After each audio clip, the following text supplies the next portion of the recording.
All right. This is Anon. None of this is financial advice. This is for entertainment purposes only. We are going ahead and getting everything set up right now. We got to go ahead and cover a whole bunch of stuff. So let's get into it. Let's get everything launched up. And we can start figuring out what exactly happened, what everyone is freaking out about, obviously, because it was a rough day. The market in general was tanking, not just Aterian, but oh yeah, people need major hugs. What's up, Tom? What's up? Is it Gian? Major hugs are needed. Yeah. Okay. At everyone. Live stream, so if people want to watch it and find out what's going on.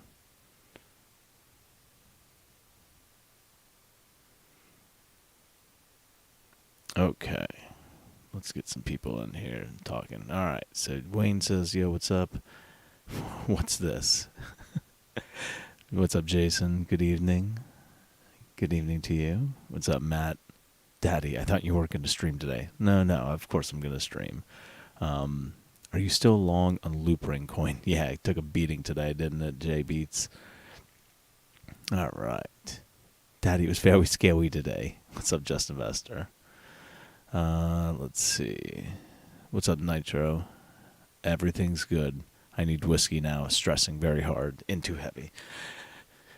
Listen, yeah, we'll go over all this stuff today. But just kind of, you guys will, once we go through everything, I think you guys will feel a little bit better. Major hugs are needed. Anon, what's good, dude? What's up, Anon?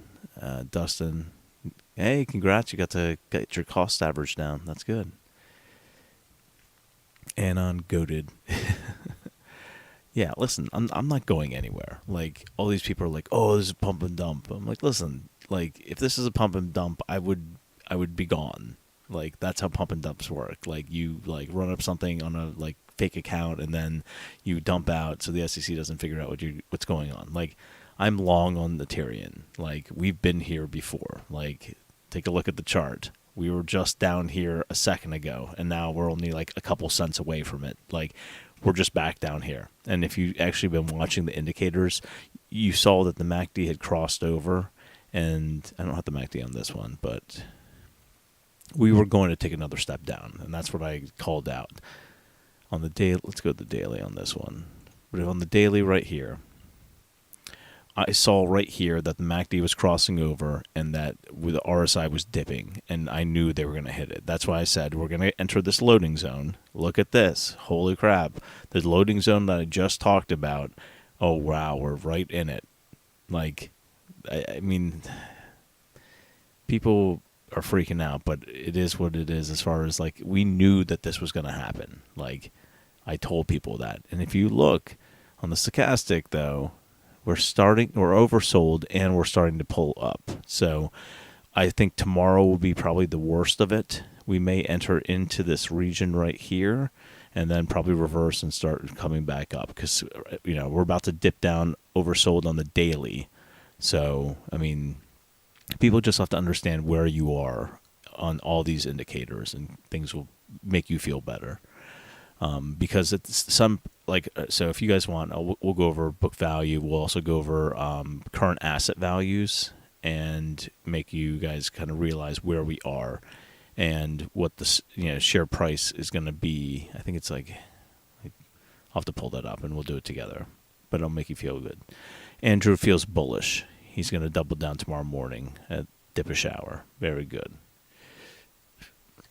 Yo, my man, I didn't even have a chance to see the price whole day. I was too busy with work. Also, my work was also burning. Yeah, I mean, hello, father. What's up, cutie puns? All right. We know that the price went down, but we also watched the price, which you said not to. Yeah, I mean, like, it's... Listen, if you're impatient or if you're a nervous trader, you shouldn't be watching every tick of the stock. You shouldn't even be checking it every day. Like, set a price alert. Like, if you want to see if you can time the bottom, that's fine. But, like, I'm telling you right now, this was the most recent low, 210, right here. So, if you think they're going to push it back down into this range, that would be completely dipping down on the daily RSI, which means that we're going to get a snapback pretty aggressively.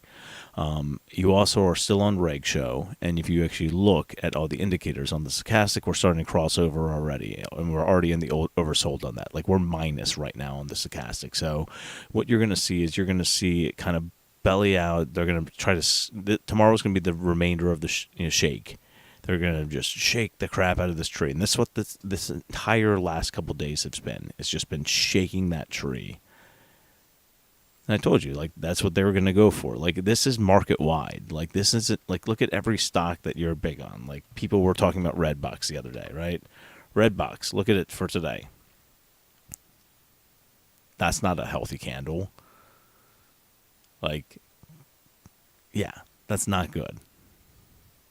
Down, what was it, 42% for the day. And another 10% down in after hours. Look at, GME. GME was down to 81, sub 100, right? AMC got nailed today. AMC down 12% today. And at one point it was like 15. Like, yeah, all these stocks are getting absolutely demolished. And you know why? Because they sold too many shares probably, and now they're trying to shake the tree because they need to get them out, because there's actually some catalysts coming up in the future. If they can't get people out now, then they're in deep trouble in general market wide. So Shannon and George, we only know that the price went down because we watched the price, which you said not to. Yeah. ATER's having too many discounts. Well, if you have money for them, then they're great. And have you been getting a lot of heat? Yeah, of course. I mean, like, people are literally like bashing me. Oh, you're causing all, like, listen, like, I write DD and I write facts out, and the facts are that this stock, if there here, let's go back to ATER. So, just to go back and show you guys. Where's earnings? Right here. This is when we hit 100% utilization, right? That was like 64 days ago. So 64 days ago, we hit 100% utilization. And since then, the stock has traded like 1.4 billion in volume. And on top of that, it is now run up on like 100 million in volume and then ran down. Like today, they dropped the share price, what was it? Like at one point, like $1. And it was only on like, what was the volume today? Like 11 million. Yeah, like, I mean, I'm just telling you guys right now, like, they saved a lot of ammo. They also, and here's the thing, like, they got some retail to sell, but look at this. Like, all the volume that brought this up, is it all left? No, probably not. And I'm telling you right now, if you look at the indicators, the long indicators that I was talking to you guys about, let's zoom out a little bit. Like, just do the last two run-ups. We're still up here. Like, yeah, we're getting a slight bend now, so we are seeing some retail actually starting to, like, sell a little bit. But we are still very much higher than we were back here when it hit its all-time low. So there's still even higher interest and money in this stock than there is from back then, which was holding. And so what you're going to see, though, is this. As the share price gets lower, and if people are actually smart, what they will probably do is start really averaging down at this point. Because once we've already seen it bounce once. Right here, where we hit 210. I think it was this one. Yeah, right here. Like, this was the second spring test over here, and then we actually got the 210 market, which I think was like around here. And then this was actually the spring, and then we started going up again. We're going to go back down now. The difference between back then, though, and right now is this. Back here, in this time frame right here, this was not on reg show. It didn't hit reg show until... Actually, wait. Here. This is when it hit 100% utilization. Here's the start of reg show. You had to have 5 days, right? So 1, 2, 3, 4, 5, and this should be the 12th, all right? So like this day right here was when we went on reg show. So we've been on reg show now for 1, 2, 3, 4, 5, 6, 7, 8, 9, 10, 11, 12, 13, 14, 15, 16, 17, 18, 19, 20, 21. 21 straight days. They're supposed to close these things after 13 days. But what I'm telling you guys right now is that obviously that's not enforced very well. But what I showed you yesterday, if anybody remembers, is when you actually look at the data that we had done. Now I have to pull all this stuff up again. But once you see like stocks that are on the reg show for a long period of time, typically what happens right after is a huge run up. And that's where we're going to be sitting at. So let's do Aterian, right? We'll show you the last one. So I'll go in here and I'll pull up a couple statistics that we need. So we need FTDs, which we're going to get the rest of the FTD numbers 5 days from now. And we'll also do the threshold list.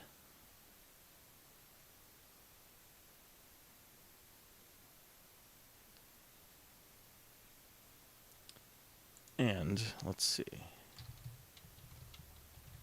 So what's going to happen is this.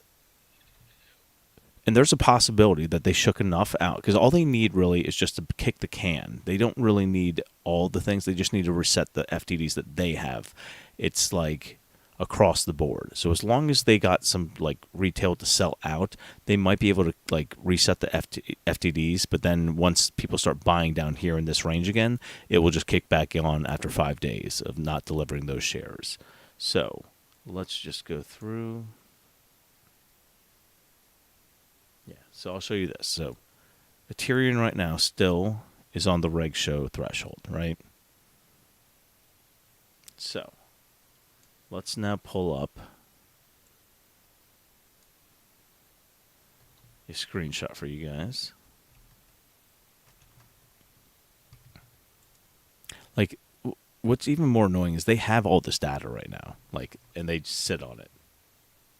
Like, we could be looking at all this stuff live, but they don't want you to have that. That would somehow give people an advantage to actually make educated decisions. So they withhold all this information for you. All right. So let's take a look real quick at the Ortex data. So this is what I wanted to show you guys. So look at this right here, right? So this was the last run up. So we had earnings here. Earnings was actually a beat for Aterian. So earnings beat, they dropped the stock down. The gap down hugely, nailed the stock down, got retail to shake out in this area. And while retail's shaking out, do you know what they're doing? They're buying. And then do you know who's loaded up then they know they're going to cover. So imagine this. Imagine you know what the outcome of something's going to be. You know when you're going to cover, you know all the details, right? But to cover, you need to make sure you are able to, get it as in the best position possible, right? So the shorts know at some point that they're going to cover. So what they do is they need to shake out retail as much as they can. So they just absolutely plummet the price, right? So they plummet the price. This back here was like, what was the price of the stock back then? Let's see.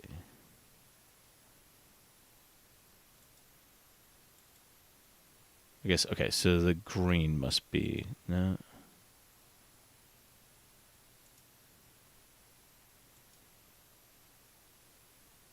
I guess it was 12 maybe. So this was like 12-ish, I think, or maybe it was 20. Yeah, $20 a share. And then they knocked it all the way down to here where it was like $9 a share, gap down, and then they went from 9 to like 4 and then down to 3. And they just scared the crap out of retail. So retail, all paper hands, they, some of them are adding, but what ends up happening now is they start covering. And so when you start covering, obviously the share price is going to go up. And that causes retail to FOMO. So when they actually saw the share price running up, this is when retail starts FOMOing into the stock. And you can see that. Let me zoom out a little bit. I'm just going to show you the first run up in detail. Okay. So, like I said, this is where they hit the spring. and they start moving up. This is them just slowly covering. They don't want to draw too much attention. But retail obviously catches hold of this and starts like foaming in. So you see the volume starting to go up, right? So as the stock's slowly going up, nobody's really paying attention too much. It's still pretty early on Reddit. This is when Reddit starts finding out, or like StockTwits or all these things. And that's when you have this massive, just, okay, we can't hold this anymore. We're letting it rip. So they let it rip all the way up here, right? Then they hit it all the way down. So like, okay, the play's over. Everyone should be out. Retail, though, this is when, and look, this. Imagine this green and white line as retail, because it's representing volume and also money flowing into the stock. Now you have massive amounts of retail FOMOing in, and they hit their peak at the second run up, right? But this is when the dilution happens last year. The difference between now and then is we don't have dilution, immediate dilution like they did back then. And this is where retail didn't understand. But here's the thing. Retail really held on. And so even though the stock's chopping around and bleeding off, retail holds on over the long haul, right? Now, this is where we are now, right? So we're finally back here. Well, the volume died down completely. So, right? So we're looking at like the volume was going up and down, but for the most part, there was a couple catalysts, right? So we had an earnings call here. Everything spikes up, everything's good, but the money hasn't flown out, but the volume had died. So look, the volume starts going through, then the volume just dies, right? Well, volume all of a sudden came back right here in this indicator. So if you look right here, this is when the volume went back, and the money still at this point is starting to flow back in. And so we're still in this point right here where the money has flown in, and now we're finally seeing a little bit of a like dip on it, but that's because there was obviously some paper hands that can't, understand how this all fits together. But what I wanted to show you was this. So you had this thing where they push down, they hit the spring, the Wyckoff spring, and then what ends up happening is they run up. And during all this time, this is their FTDs mounting up, right? They're starting to mount up right around here. And then this is their regulation threshold. So this entire run up is basically FTD starting to appear. Now look at us now. We went from basically nothing, there's no FTDs, everything was fine, to holy crap, 10% of the entire float failed to deliver. And we are on reg show in this entire time frame. Now we're going to get data that's going to come out probably 5 days from now, which will fill in these orange bars. And we're going to see. And my guess is they're going to start dropping because like as retail has been going in and out of these things, we're going to see some of these numbers die down. But what's going to be interesting is where did we have the most power? Or where did we have the biggest run up? It was right here when the stock was really low and people could hold on and buy their shares, right? Yeah, you're going to have people taking profits at some point, but at the same time, what you're looking at is we're entering back down into this loading zone, which I showed you on the Weeble. And in this loading zone, here? In this loading zone, retail can actually afford a lot of these shares, which gives them power because even if we drop off reg show for like a day or two, what ends up happening is they're going to be just right back on it 5 days later after like they start after the new FTDs of these new people doubling down, tripling down, people who actually have pretty large accounts are able to buy 50,000 shares, stuff like that. Because I've had a couple of people DM me and they're like, probably in the next day or two, depending where the stock is, I'm going to probably go in and buy like 30 to 50,000 shares. Like I'm literally getting those DMs right now, and I'm not lying. Like I don't want to call anyone's name out, but these are the comments and the DMs that I'm getting. So what's going to end up happening is these guys are going to, some of these whales and some of us that are just smaller accounts. I'm probably in the middle. Like I know there's tons of whales and I know there's tons of people out there with just a couple hundred shares, but like, what ends up happening is the floats, if people sold out during this time frame, it will get relocked up around here. And so even if it drops off the reg show for like a day or two, 5 to 10 days later, you're going to see it right back on it. And that's what happened actually with AMC. I think I can pull that up for you guys. Hold on. I want you to look at AMC because AMC, this has happened multiple times. And I think it's interesting because I feel like at times, let me go back to this. I want to take away some of these things that you don't need to see. Okay.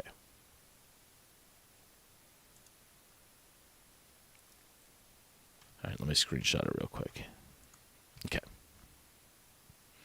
So, we'll go through Paint, and I will show you what AMC looks like as far as these FTDs and the reg show.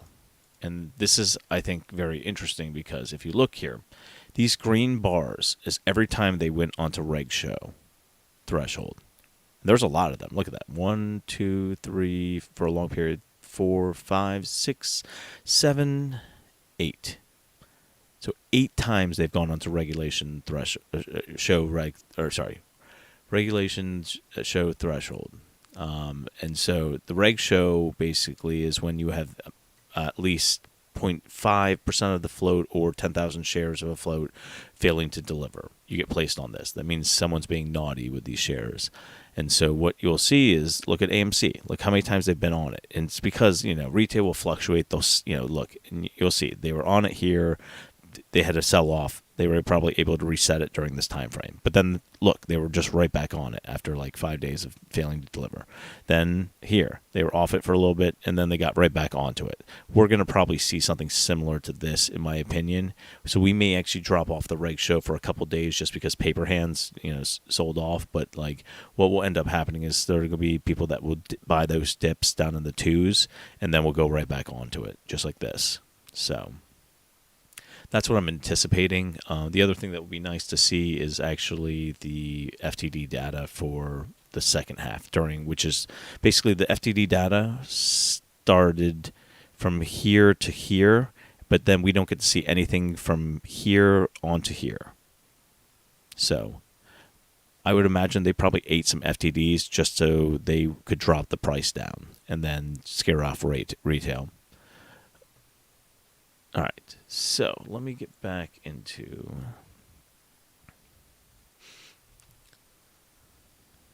All right. Still buying. What do you think? Yep, I'm still buying. But yes, I have been getting a lot of heat, and people obviously, a lot... Not going to call people drama queens, Brandon Saint, but... yeah, people's attention spans and people expect to be rich yesterday. And if you look at any sort of squeeze play that's ever happened, it doesn't happen overnight, and it doesn't happen on the first run up. It takes a long time because these guys are smart and they're not going to go down without a fight. And anyone that thinks that is fooling themselves. So if you're in this for a get rich quick thing, that's fine, but you're going to end up having to go through some pain to get it. So that's just my opinion.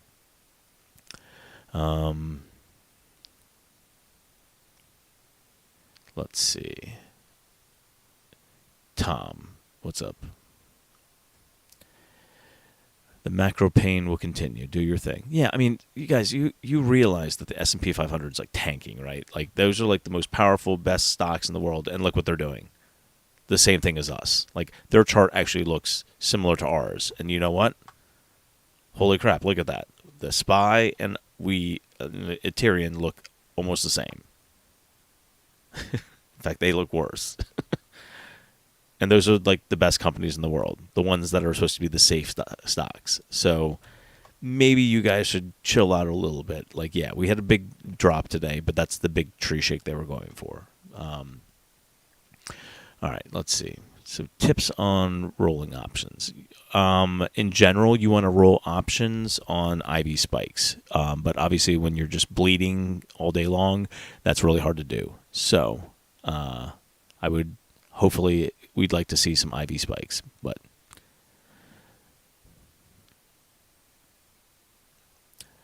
that dude was a show. He literally said he knew it was a pump and dump, didn't believe in the company, but he bought in.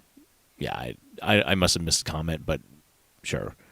Any comment on the recent upswing in the options chains, open interest through 20? Yeah, so they're giving themselves probably a backdrop. That'd be my guess. So if things go sideways, if they can't shake the retail tree, they're buying up basically places to cover.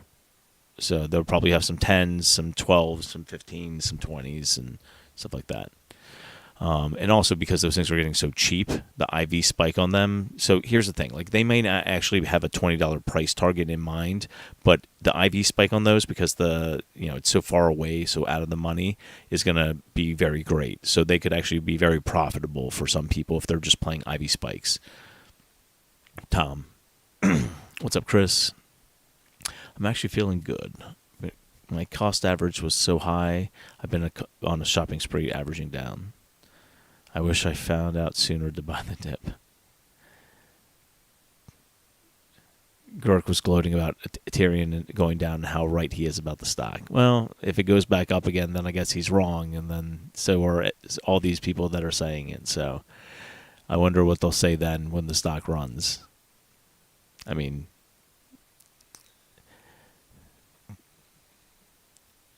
okay, bought as much as I could. Yeah, I mean, here's the other thing I want to point out to you guys. Like, all right, I'll just bring a calculator over.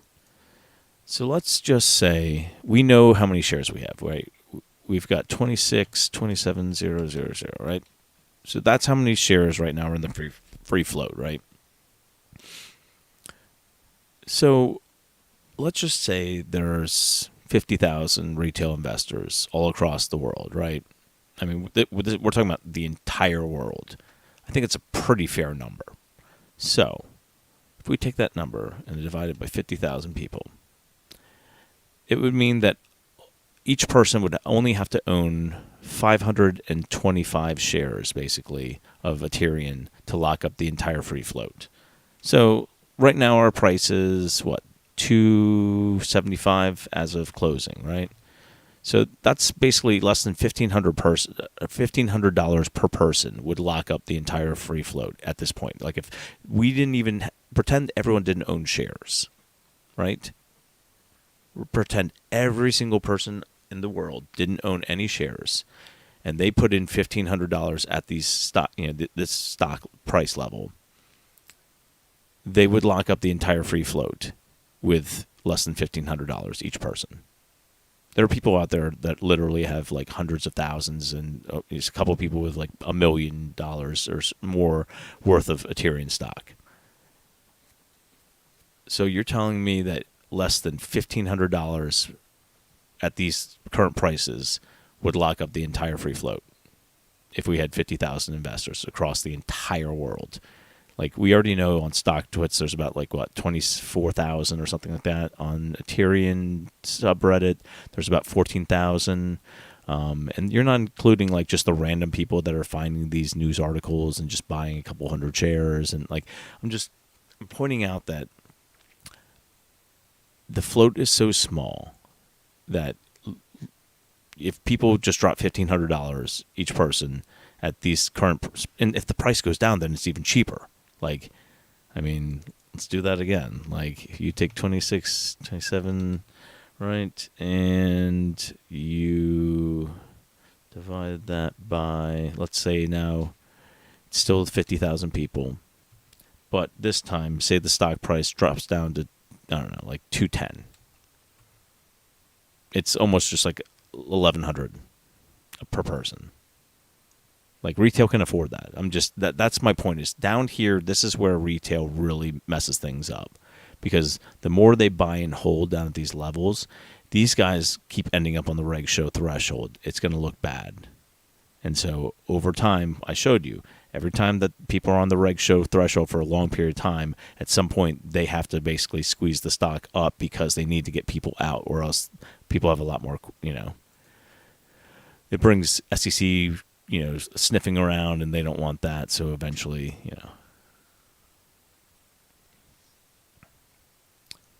Okay. Random says, Anon, question. Do you believe the Golden Cross is setting up for May 20th expiry or just before? I seem to think it is. It's possible. What you could see is, as this kind of is getting dragged down, here, let me see if I can pull up the...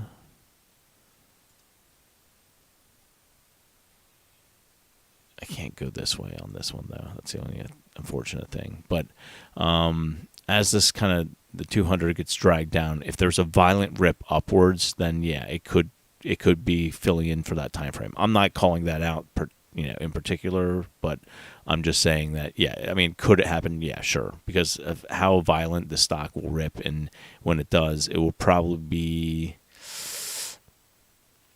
I mean, it will bounce hard and it will run fast, and that means that as you come kind of up here in the 200 area, you have a good shot, depending on how much rocket fuel is behind this, because these options chains are getting really cheap on the call side because of how beaten down it's getting, and this is where they would probably want to load. If, like, imagine this, if you knew you were going to cover and you knew that you could make money on the upside as well, you would push the stock down as much as you can until you literally hit no more, there's just too much resistance, because once you get down here into these levels, you're literally looking at current asset values. So like, even if you can get it down here, that means that at some point other institutions are going, well, this is too cheap now, and they'll start buying, and that's what will cause this, might as well try to load up down there. Question for you, Christian. I just found out ATER owns 78% of outstanding shares. It usually is comprised of mostly retail and some private placements. Yeah, that I mean, pretty much retail owns this stock, which is why that I was trying to explain that, like, literally, like, we could own no shares, and if everyone just put in like $1,500 tomorrow, we would buy up the entire float if it stays at these $2 levels. Like, do you guys understand how insane that is? If like like, that's nuts. So like, if retail can hold their crap together and understand that, like, the SPY, all these indexes are all bleeding off, and that these shares are actually getting cheaper for you. So instead of actually thinking about selling these things, you just think about how much more you can average down and get your price down. You're going to realize profit a lot sooner. So people look at this thing entirely wrong way, though. Obviously nothing's financial advice, but I'm saying, like, if you have a lower cost average on a stock, that means you will be profitable sooner. So even if this is causing you a heart attack to hold, if you average down at these lower prices, you would be able to at least, like, be profitable and green faster than just if you'd never touched another share.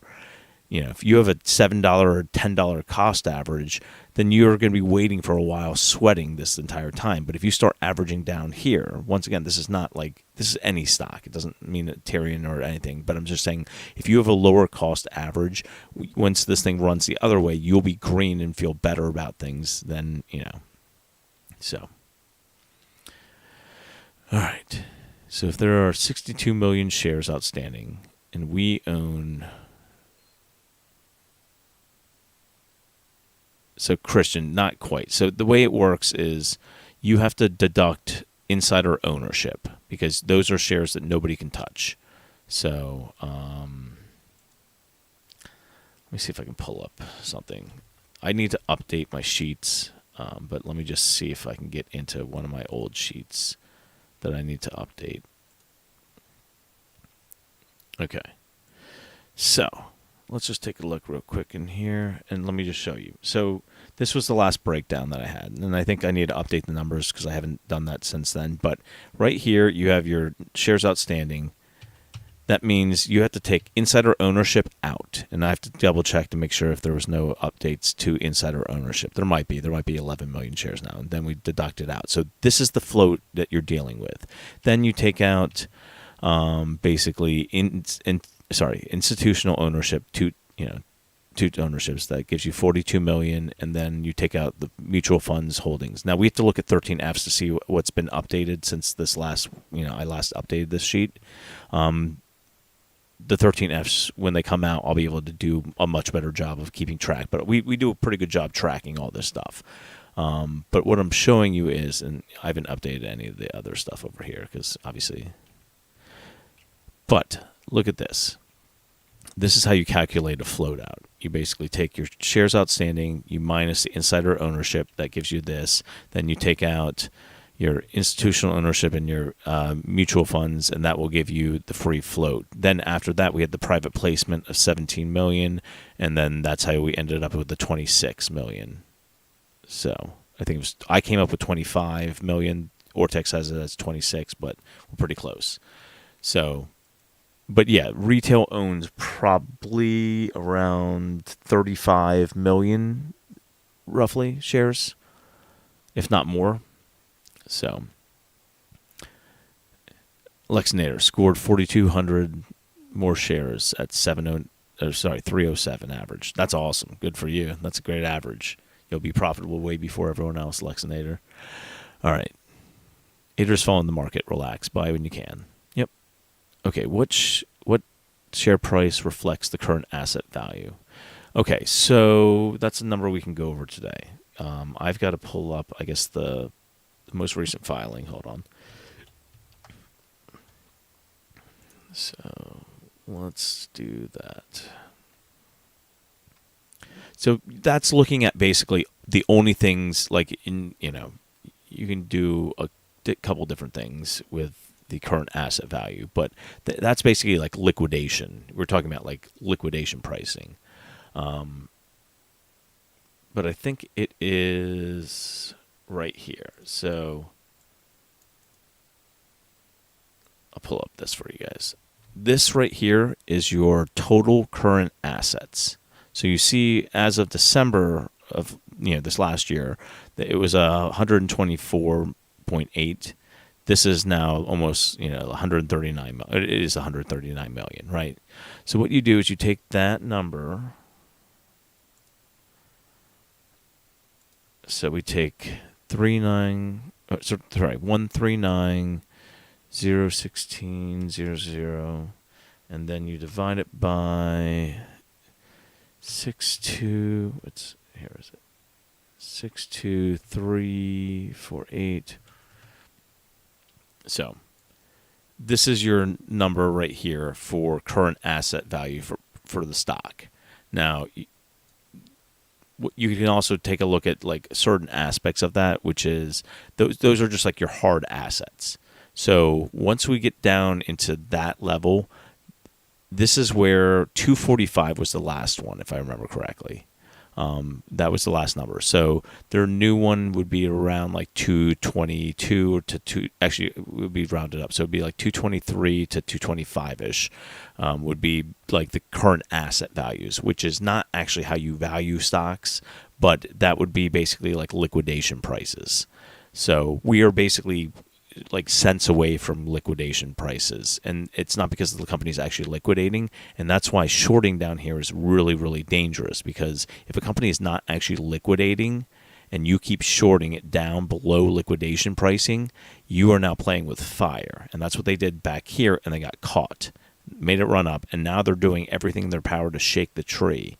But here's the truth. They're still on reg show. They're still having FTD problems, right? And they're pushing it down back into this range. Remember Wyckoff. Let's go over Wyckoff real quick.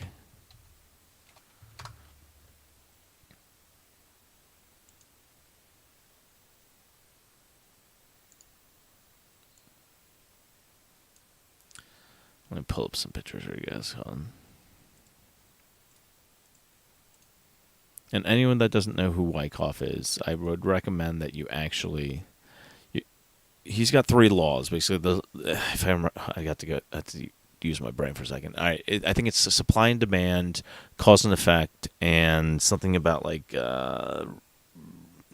effort and like payoff or something like that.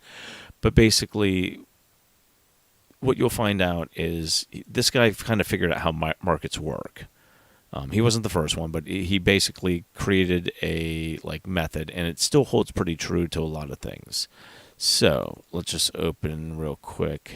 I think I have one of these saved somewhere, and I don't use my home computer that much, but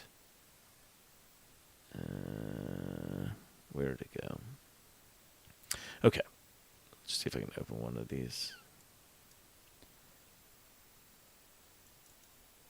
Opening. It says open. Here we go. All right. Hopefully you can see this.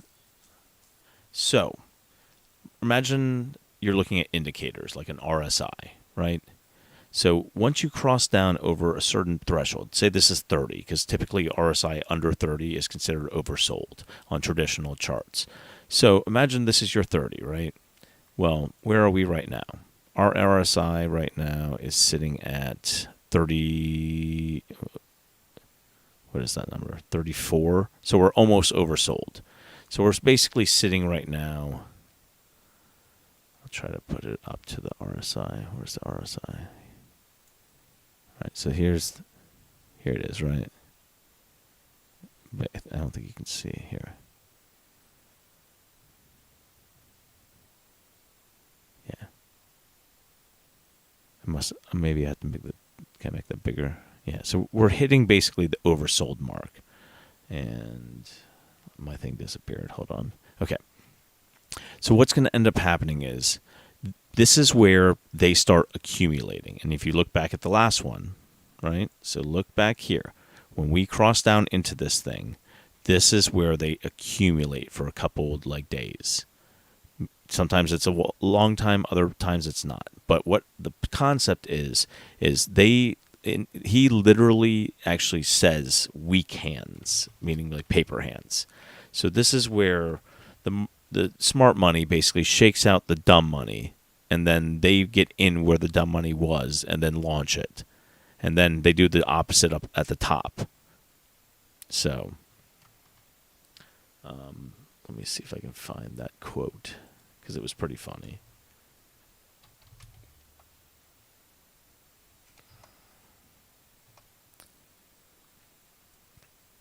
I think it was in my DD, if I remember correctly, but I haven't even been on Reddit.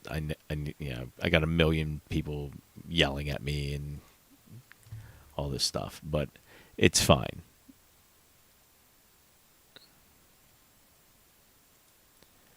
All right, so let me see if I can find my old DD, which had some of the stuff in it, because I did include Wyckoff in the previous one.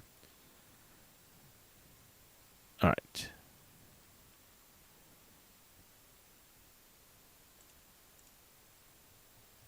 Here we go.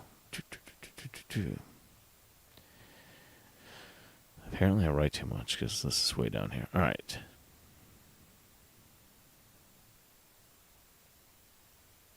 Okay. So Wyckoff actually says right here. Let's see if I can zoom in. At its core, Wyckoff's... Okay, this is... Yeah. Yeah, right here. At its core, Wyckoff's work is based on the analysis of trading ranges and determining when stocks are basing, markdown, distribution, or markup phases. Incorporated into these phases are ongoing shifts between weak hands, public ownership. So they're literally calling, this is like paper hands before paper hands existed, because this guy was writing this stuff way back in the day. And composite operators known as smart money. So basically, they're explaining to you what's happening, which is that while retail is freaking out at these levels, they're right here, right? So we're in oversold territory now. We're going to be down here. We're going to push down into this oversold, right? That's where the RSI gets oversold. And this is where smart money accumulates while retail, dumb money, sells. So what ends up happening is this. Retail sees the price going down and says, I can't handle this anymore, and they sell. And who do they sell it to? They sell it to the smart money that was driving it down the entire time. And then the smart money, what they do is they accumulate in this area, right? So they'll accumulate in this area, chopping around, and then they will go ahead and start running it up. And because they are now in. So once they are in, now all the smart money will actually start slapping the ask, which is going to do what? It's going to send retail FOMOing back in. So now retail and the smart money, retail who sold for a loss, will start FOMOing back in. And they'll FOMO in all the way up to here, to the markup thing. And then basically, as retail's FOMOing in, these guys are now selling at the top. Then the markdown hits and they dump it. So people talk about pump and dumps. You know who actually does pump and dumps? Not retail. It's smart money. Smart money are the ones that drive these things. What you have to do is be able to kind of filter out all the crap and realize that retail doesn't cause this. By buying and holding, we cause FTDs. But the movements of the stock is actually controlled by smart money. You know, we are now causing them to be uncomfortable and being a huge pain in the butts to them. But yeah. Okay. So I want to show you the next part of that if I can. Let's see if it's still up. Where did I have it?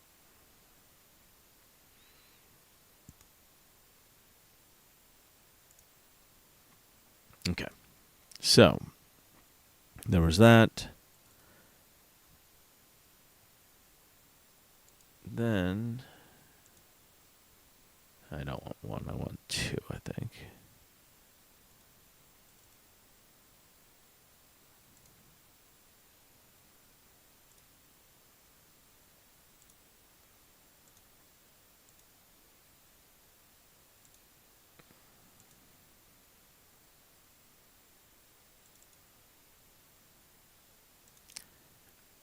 All right, here we go. Because I think when I talked to everyone, they thought we were in number 2. So this is basically an accumulation schematic of Wyckoff, right? So what ends up happening is the stock will go down, right? It will hit a basically like this point right here. It will do an auto rally, which is AR, hit the spring, and then it will go up, right? Then once it's already ran up, it will then dump down, and this is the like phase where this is where everyone like freaks out, where like the stock was doing great, it went through this like thing, it was making a new high, and then out of nowhere it just dumps down, and everyone's like, this is it, everyone, this was a pump and dump, everyone's stupid, right? Well, guess what happens then? It hits the spring, and then it chops around, and this is an accumulation. So they accumulate up in these areas, and you will see like some jagged ups and downs. And then what they do is on the phase C, you let them go through, and then it lets you come up. And then once you do that, that's when it rips. And that's when it rips hard. Because they got to accumulate all in here because they're smart. And retail is just selling for losses and doing all the things. This is how they make tons of money, and retail typically loses tons of money. Because retail looked at this, and instead of saying, all right, I have a chance, I like the stock back here, I was willing to pay $6-7 for this stock, right? But I'm unwilling to now buy it down here, even though I liked it up here. Like, that's the mentality that retail has. Retail was fine when it was green, but as soon as it turned red, if you like this stock at 6, you should love it at 2. Because look what happened last time it was in the 2s. It ran up. And what's going to happen? It's going to chop around and it'll run back up. Because at this point, you're looking at liquidation prices when you go much like further. So like even though this company's not shutting down, it's priced for liquidation, which means that these guys are going to get in really, really cheaply. And when they run it up, they'll make a ton of money. And if retail is smarter, they would actually realize this, and they would continue to make sure they average down also, because knowing that smart money will eventually push this back up again, you want to load as much as you can down in this loading area.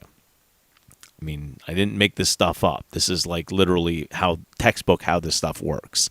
But yet somehow I'm a shill, I'm pumping and like it's just people being uneducated.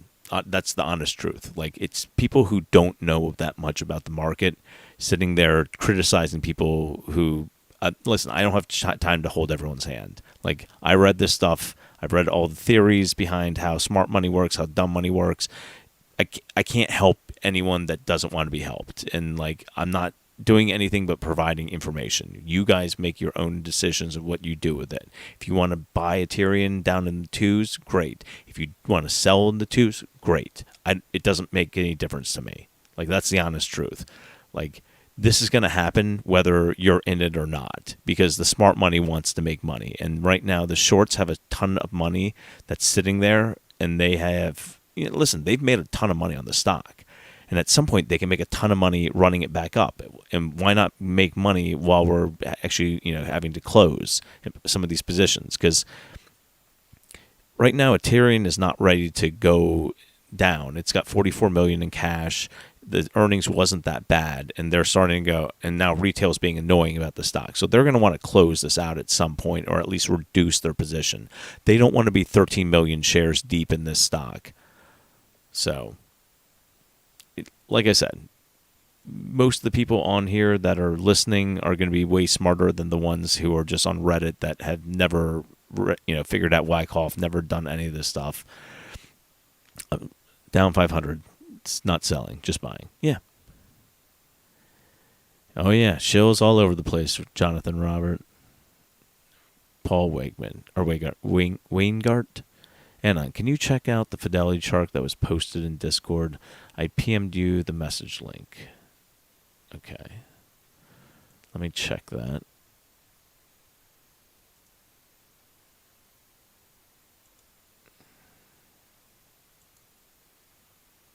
Okay, so you guys are showing me this. Let's take a look at it.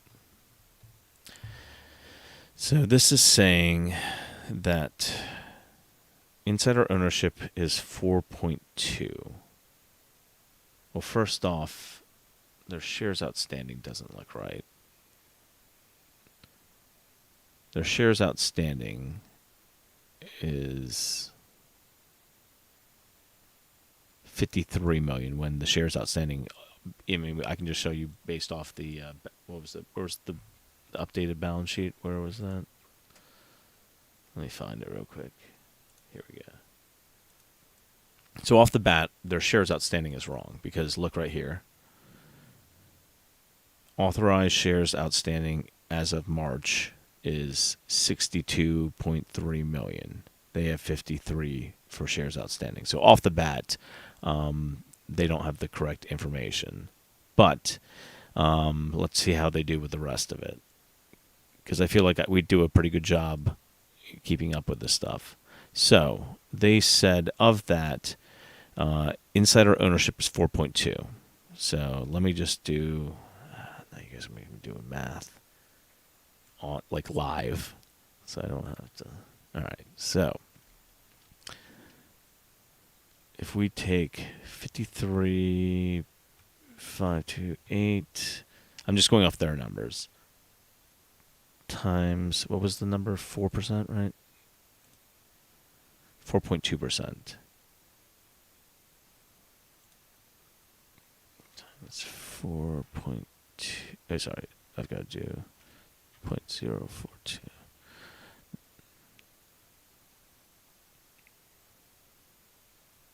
Yeah, that doesn't look right at all.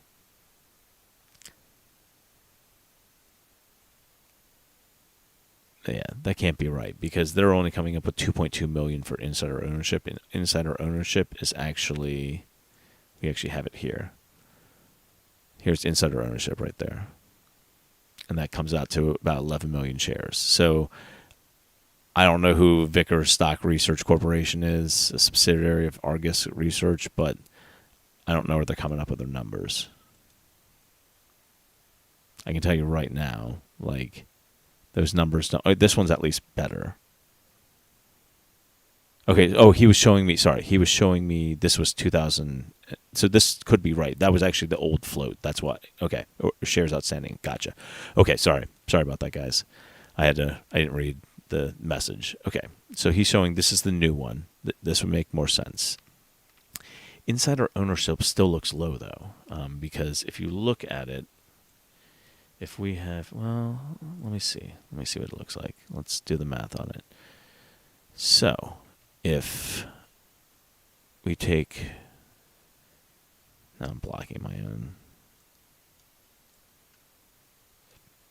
If you take 62,093,56 and times it by 0.031, you would only get 1.9 for insider ownership. So off the bat, that's not right because we know from the last reportings that they have at least 11 million shares across all these officers. So Yeah, I don't know where they're getting these numbers.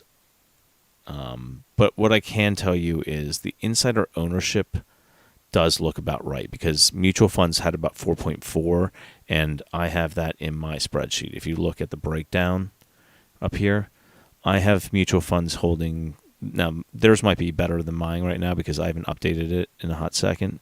I had mine at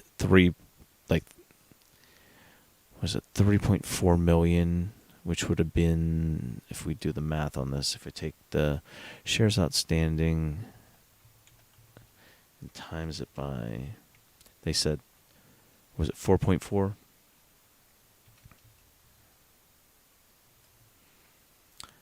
Yeah, they're still a little bit low on their numbers, but they do own, according to us, the institutions own about like 12 million shares, and the mutual funds had about like 3 to 4 million in them, and that was it. So the rest of the like ownership relied on retail, basically. So, but yeah, we own a lot of the float. So just throwing that out there. Okay, so let's get back to the questions. But yeah, I don't think their numbers are correct. I think my numbers are closer to what are actually right. Mike says he's got 10,000 shares with a 308 average. That's awesome. Can you show low money or money low, please? Money flow? Yeah, I think I did that right. Just bring it up again. Here's your money flow, at least of the recent ones right here. And if you zoom out a little bit, you can see the money flow is still very much up here. Like it dipped slightly today, but like it's still up here. Like just to show you, down here at the 80, like I can't, my eyes, I need to get my glasses and contacts like that. That's 82%. I'd like lean in for that. They also don't do a great job, but now we're up at 94%. So like we're higher than we were back here. So, and you can see the money never really flowed out. And I've showed you guys this before. Like, take a Ford, right? Look at their money flow in and then out, right? Stock price tanks, money flows out. Do Amazon. Money flows in, up here. Money's flowing in, hits that peak, hits that second peak, and then money's starting to flow out, right? Stock's tanking, money is flowing out. This is the same indicator across all these. So it's not like I'm playing some trick that like literally we can pull up lots of different stocks. Apple, right? I'll do Apple stock right here. Money's flowing in during this time.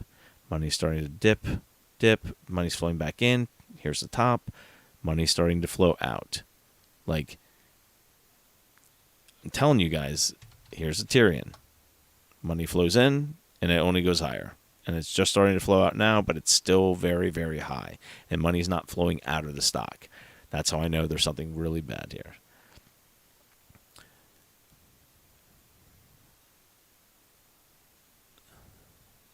Okay. Good explanations. So drunk. I'm celebrating my average down to 333, and I'm for president. Thanks, Kyle. Danny, how important is volume? Volume gets volume. So like, look at this. We have had no volume right here, right? But what ends up happening is this: when the volume goes down, right? At some point, these guys, if they have to cover like an FTD, if the shorts decide that they're going to start covering, what ends up happening is once you get a spike in the volume, typically when you see a price movement up, the next day is followed with, oh wait, retail starts FOMOing in.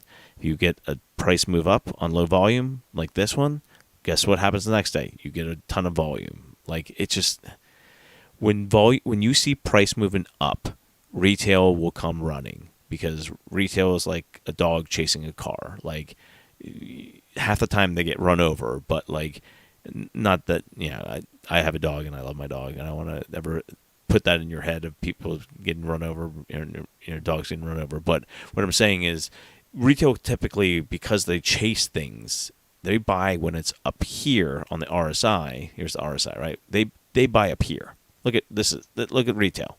Retail's chasing this car, and boom, gets pushed down. This is when retail buys, and this is when retail sells. And it's the ass backwards thing to do when you're trading stocks. You don't sell when your RSI is down here, and you don't buy like when the RSI is like screaming at 100. Like, we didn't scream that high. Like, this actually would have been fine to continue on, but they pushed it down. They were able to manipulate the price downwards. They used the reg shows. They used the short exempts. They used a whole bunch of ammo they had, and they pushed the stock down. So what I'm telling you right now is something interesting, which is you saw the money flowing in. It's not flowing out. So should we expect? Sorry, I'm getting sidetracked. But yeah, volume will get more volume. So when the stock price moves up at some point, like, it will spring off something and then move up high. What we'll find is you will see, and there's more, like, listen, there's going to be more pain. Like, if you look at these oscillators, we just crossed over bearish on the awesome. We're down here on the TTM. We're, I'll go to some of these indicators. You can see right here, we're pretty deep down on the MACD. We'll probably have another big bar here. Tomorrow's going to be the worst day, probably. That'd be my guess. And we're going to dip down into oversold on the, daily RSI. And you look at like the weekly. We're coming down on the weekly RSI, and even probably on the monthly too. On the monthly, we're already back down here too. But if you look down here, look where we were on the RSI on the monthly, and then finally spiked up heavily. This is actually where we are now. But this is like the beginning, right? This is when they first hit like that. Like, they were just completely oversold. They were just a no-name stock, and then they ran up. And they went on the monthly. They were even high. So, like, I'm just showing you guys the different time frames. So yeah, you're gonna see probably another day of pain. And if you want to try to time things, that's fine. I'm just letting you know, once they get down towards the 220s, that's where basically your current asset values are. And if they decide they're going to keep trying to push it down there, what will end up happening is it will snap back, and when it snaps back, it will be violent, because you're basically shorting the stock down to where if you liquidated, they would actually, if you'd be profitable if they liquidated. So that's not where you want to short a stock. You want to short a stock when it's way up here. You short a stock when it's up here, when they're overvalued. You don't short a stock down here, but that's what shorts do. They typically just pile on at the end because they can, and they can bully the price down. But the lower this goes, the more power retail has. So, New Zealand loves this stock. Cheers for being brilliant. I was gonna say that's very nice, Joe Bath. But I'm not. I'm just some guy that talks about stocks. There's nothing I'm doing here. I'm just trying to provide information. So, what's your opinion on buying bearish puts? So here's my personal opinion. If you were to buy puts, you should have bought them up here, and you should have bought them right before earnings. You shouldn't buy them down here, because your downside is very limited. Like, here's your downside. The most recent, like, yeah, sure. Could it dip to like 192, which was the all-time low? Sure, it could. But then it's going to probably spring the hell out of that after that, because at that point you're sitting there below current asset values. So, but, in a market sell-off, yeah, that's entirely possible. Like, the entire market's dumping right now. Here's the difference between us, GameStop, AMC, all these things. The market wasn't crashing. The market was crashing because of GameStop and AMC and all the meme stocks running. This time, the market's actually crashing around us. I've never seen a squeeze stock during the middle of literally a market meltdown. So this is going to be, my guess is super violent, because if at least retail understands what is going on, it's going to get really, really, really bad for the FTDs. That's just kind of what I was thinking about. So let's do this. Let me just see if I put out this information here. And I was going to sorry, I'm just trying to do something. I want to make sure that we get this in front of as many people as we can, because I think one thing that I think was lacking is we, as a a group of people that are all interested in the same sort of stock, we've done a really bad job of making sure that like everyone gets this information. Like if you're watching like day traders who talk about stocks on and that's what they do, they're not coming up with any of these original theses. They just play the chart. They're basically just looking at the TA and they're trying to find entries and exits because that's what they do. Let me just put real quick. So live stream ongoing.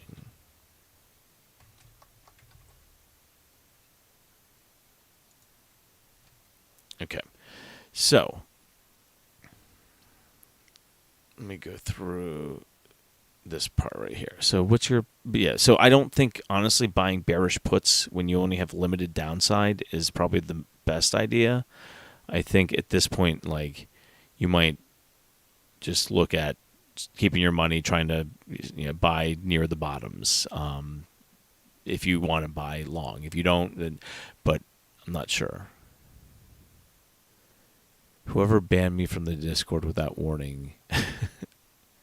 So Jesse Rodriguez, I actually haven't banned anyone ever on the Discord, but we do have a lot of mods, and they try to watch out for the community. So I would recommend trying to contact one of them. I don't know what you said. Obviously, you said something to get banned, but I would recommend trying to contact a mod and plead your case, and if you need to, write me. But yeah, I've never actually banned anyone on the Discord.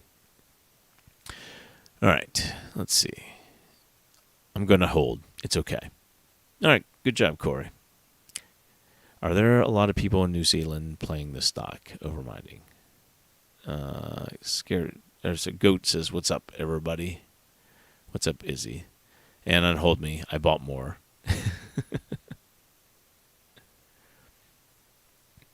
So, Anna, my question is, if they have the ability to shake the tree and manipulate the price action, why don't they keep doing it to zero and scare everyone out of there? Well, because at the end of the day, it's still a company, and it's functioning, and it actually does, even though it's not profitable, it still has value. So, they literally have, if you look at a balance sheet, and this is something that everyone should be doing, you should look at, a balance sheet, and you should understand what you're investing in. If you're not doing that, you're doing yourself a disservice, because you should be doing this. So let me just pull up real quick. So right here, you look at total assets, right? Your total assets are almost 300 million, which is 297, right? Your total liabilities, so you have assets right here. These are your liabilities right here. Total liabilities. You have 100 million in that. If you subtract your assets minus your liabilities, you will get your shareholder equity, right? So that's positive. So that means that there's value in the stock, is what I'm telling you. So when you look at these numbers right here, you're looking at value. Even though it may not be profitable in revenue or in, but this company still has a value. So why can't they just short it down to zero? Well, because people, if this stock was a penny and you had all this going on, everyone or any smart investor would actually buy it, because you literally have 44 million in cash. You've got accounts receivable sitting there at near 6 million. You've got $75 million worth of inventory sitting in a warehouse. You've got prepaid assets. You've got company equipment. They may own facilities. They may own storage places. So this company has assets that are worth something. So they can't just short it to zero. It's a real company. If this was some scam company that had no underlying value, then yeah, you could short it to zero, because it doesn't actually hold any value. When you actually have a balance sheet that's showing you physical goods that are valuable, and yeah, you could discount some inventory and you can come up with a whole bunch of things, but I'm telling you right now, that's how you know that if this was priced at $1, every single like long would just grab it because it's worth it. It's worth the risk. Because if Aterian does, at this point right now, with 44 million in cash, they're not going anywhere. Like this isn't like Redbox where they're literally out of money. Like if you look at like Redbox's like cash, they were like running out of cash. They almost had like no cash left. Like they were gonna have to take out a loan just to like keep the lights on. Aterian has 44 million in cash. It's not going anywhere. So that's why they can't just short it to zero. Are there any estimated dates? No, I don't have dates. I don't come up with dates. Dates are honestly something that are silly. There are obviously options chains that are more full than others, but David Webb says, I don't know if you saw my message in the Discord. I haven't been able to look at the Discord, to be honest with you. When I get home from work, I typically am with my family. So I come down here. I haven't even prepped for any of this stuff. I never do. I just kind of come down here and start talking. So, but I'm studying up on ETFs containing Aterian, future roles, FTDs, leap expirations. We both know Aterian and ETF leaps expire on May 20th. Yep. I've already been looking into that too, and it's interesting. But yeah, I was gonna say if you want to share research, we can do that. John Pickerton says he doesn't understand how this fits together. I mean, it's just a stock that's getting manipulated, and they're taking advantage of the market selling off. Like I showed you, like John, here's a SPY. Look at that. Here's Aterian. They look very similar. They're just going down. It's a market crash. Shady, Daddy Anna, can we all get ice cream? Yeah, once this is all done, we can all go get ice cream. Please don't forget to like and subscribe. Thanks, Just Investor. Could you explain why you said tomorrow is probably the last tree shaking, please? It won't be the last tree shaking, but it'll be a major one. Because, all right, look at this. So typically when you see a MACD going down like this here, so let's look at this major sell-off, right? When you start seeing this come out with these oscillators, typically you get the largest one right at the middle, right? So you see you have a large one in the middle here, and then you have another mini one here. When you look over here where we are right now, oops, look at us. So look, this is when the price was really going up. You had these large fans, right? You're having a large fan now here. So my guess would be the largest one would be probably here, or it's going to turn up and it will start reducing. But that's why I think we'll probably see a reversal in the near future, because we'll probably dip into the oversold some point tomorrow, and that's when it will probably bounce. That would be just my guess. I mean, obviously that's just me doing like eyeball TA, but it's not going to be the last tree shake, but it's going to be the one that they're going to really go for, is my guess. All right, there's a huge call pile up stacked on the 20th. We've all known about this. I don't know if you've been able to set up a T plus 35 timetable, but there are parallels that will be drawn to GameStop and IWM, which is the small cap, and UWM. Yeah. Yeah, if you want to hit me up with that research, I'd love to look at it. I don't have as much time to like kind of go over there. Can you talk briefly about Redbox? Do shorts have to cover prior to the merger? I'm going to be honest with you. Most mergers do not go well for retail. We've seen that in the past. Those of you who know, it's usually not a good thing. So it's just not good news. Let's see. Just past the 7K mark in shares. But I was going to say, Laura, if you want to DM me on, I don't want to talk about it too much on the Aterian stream, but if you want to DM me on the Discord, you're more than welcome to, and I'll go over kind of what I see, and I can kind of, share with you some of the information I have on that stock. So people know what AMC is, but I've never heard of Aterian. Yeah, but people are. I mean, you're here. You're literally in a like Aterian live stream. So yeah, so it doesn't have the nostalgia effect that AMC did, but at the same time, Aterian is really starting to like, even if you love it, hate it, people are starting to hear about it, and it keeps coming up, and it keeps getting people mad, and that's fine because people are like, "Oh, is this the next GameStop?" Well, people don't like that, especially people in GameStop or AMC, but if you start looking at the parallels between what's going on with us being on Reg Show, us having FTDs piling up, us, being a stock that's highly manipulated, you're starting to see. Laugh out loud. I just heard someone's being naughty. Yeah, I was probably talking about the FTDs and the Reg Show. All right. Let me do this. My throat's starting to get a little sore, so let me. It's funny. By the end of the week, my throat's usually. I don't know if you guys can hear this. We're going to do ASMR with my scotch. So my scotch... Oh, I have to come closer to the mic, I'm sure. Hold on. Okay. I'll move my mic back up. Sorry. So what I was going to say was... I have a barrel of scotch that I age myself, and I usually just have like one glass when I'm talking, but it's usually to help my throat because it actually kind of relaxes my throat. I usually have it with some honey.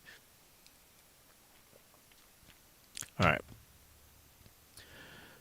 Let's see.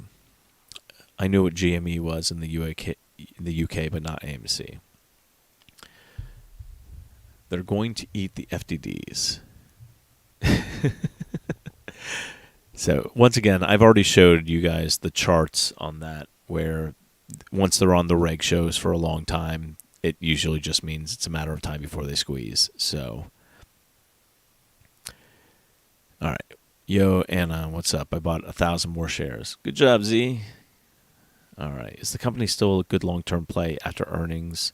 Will they get shipping figured out? Yeah, so at some point, shipping will get figured out. Like, yeah, I mean, obviously... we would have loved it if the shipping containers went back to $3K a container. Because if that happened, they would have been profitable last year if the shipping containers were $3K a container like they were before. But obviously inflation is going to go up. They're going to have to raise prices on their goods too.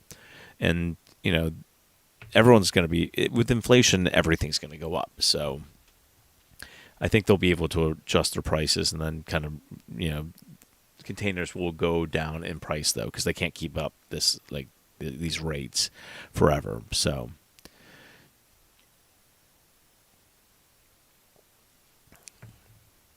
all right.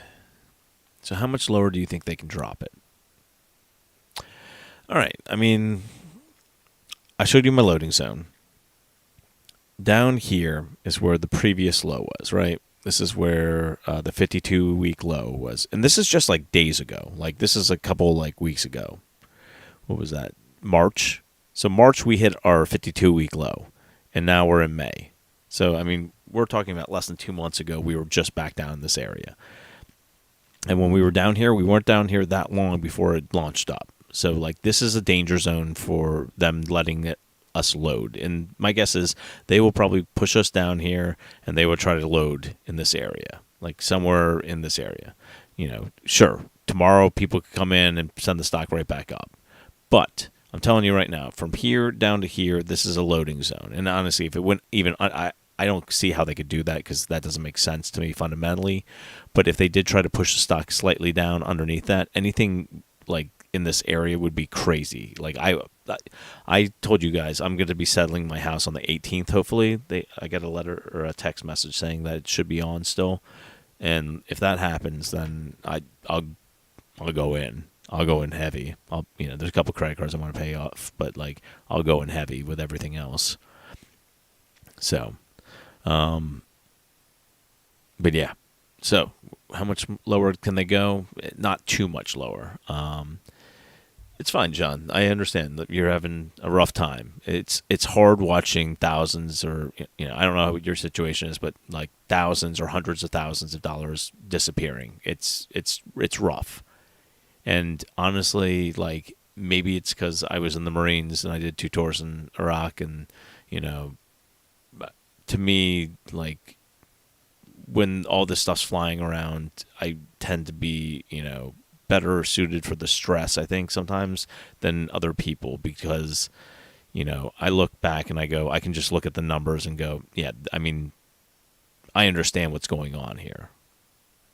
But I understand that this is hard for most people. So, if I was able to stream and calm people down, I wish I could do that, because I feel like a lot of people wouldn't do, knee-jerk things like, listen, like when you see this happening, this doesn't feel good. Like you're like, and I could have sold there and I could have bought it in here. Like these are all the things that go through people's heads.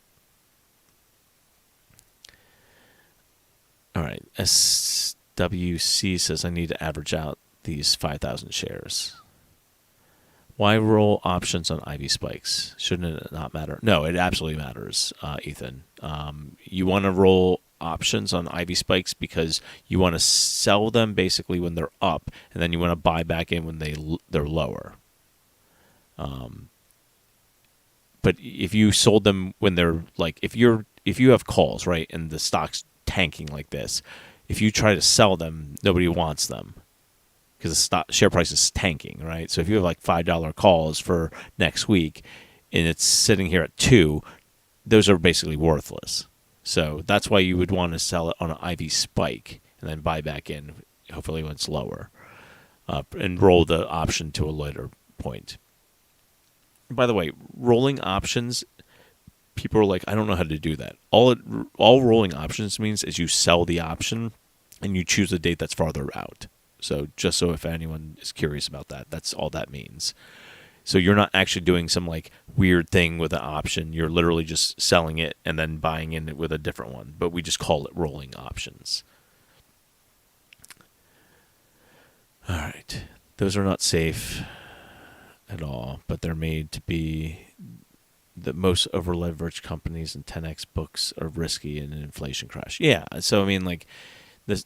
All the smart money right now that had all their money in these, S&P companies that were high, like if you look at PE ratios and if you look at like some of the actual like fundamentals behind some of these, like Tesla, like, I mean, listen, I love Tesla. I own Tesla, but like their books don't make sense compared to what their market value was. Like if you were a fundamental investor, like to me, like I bought Tesla just because I liked what they were doing, and I thought actually more money could be made on the roofing than anything, which is why I actually went pretty heavy in back when they were like 60 a share.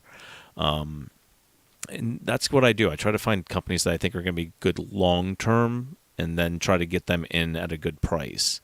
To me, this stock could be worth, $12-15 naturally in like 5-10 years. And so, if especially if you think about this, if this really does actually launch, and at some point these guys are able to raise, good amount of capital off the warrants that already are existing up at the 15 and 25 mark, and even more if it runs higher than that, they're able to, even just bleed off some and get some cash in, like naturally their balance sheet's going to go like through the roof because they're going to have all this extra cash. It's essentially what happened to GameStop. GameStop went from like, a company that had little bit of debt. It was like a pretty good chunk of debt, and they basically used the squeeze to fund their cash and pay off all their debt. So they're in a much better spot. Like unfortunately, AMC had so much debt that they couldn't do all that yet.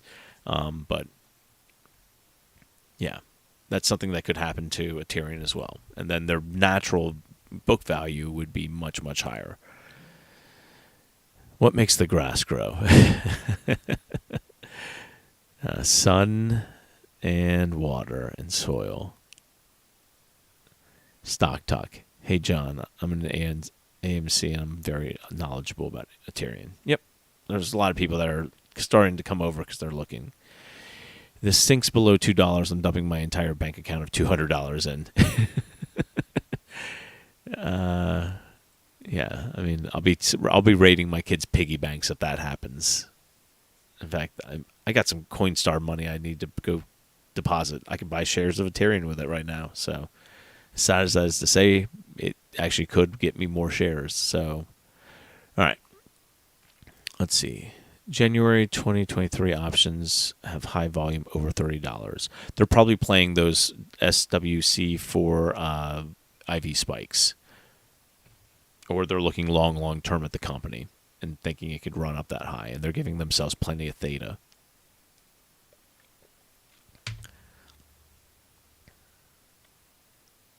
All right, I'm not selling until hedgies get margin called. I could care less what ticker shows. The ticker shows for price. Yep. All I want to know is when it's going to explode, so I can invest right before then. Yeah, well, me too, Jesse. Me too.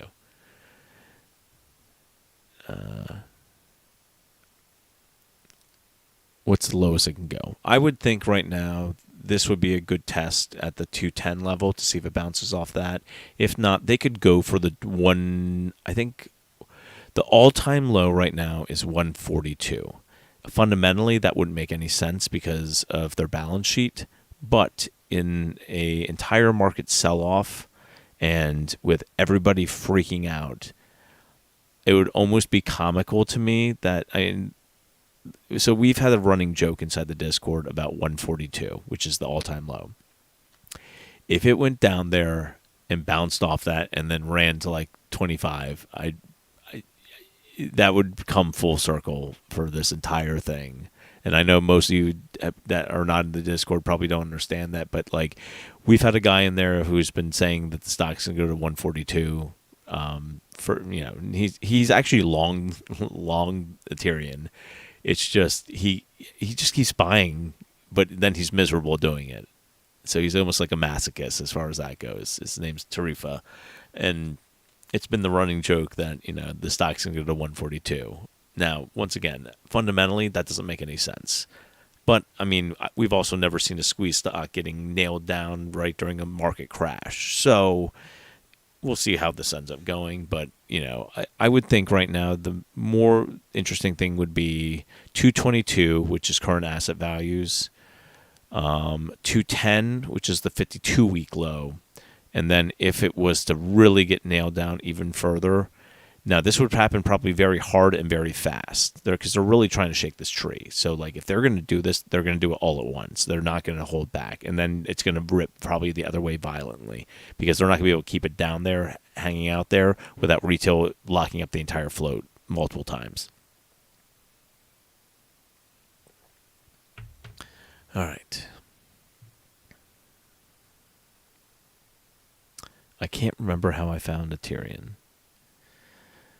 I do. It was the run up, and there was 3 stocks that were kind of running at the same time, and it was BBIG, Prague, and Aterian. I think actually Prague came after, but it was mainly just BBIG and Aterian. And then I looked at all 3, and I thought Aterian had the most interesting thing because it had the smallest float. It also had products that were sold on Amazon, and it had even though the stock wasn't profitable, it had the most fundamentals that made sense to me. So that's why I chose that one. I did buy a little bit of BBIG down at 2, and I actually don't have any Prague just because I don't like biotechs. They're too risky. Can I calculate the SI based off the old formula? I'm not going to do it live. But if you remind me tomorrow, I'll try to look at that. I have 10K transferring into my bank account tomorrow to buy. I wouldn't mind getting a better buy. Yeah, I mean, if it gets down there, that would be great. I need to read something about Aterian doing some acquisitions in the product line. Is there any truth to that?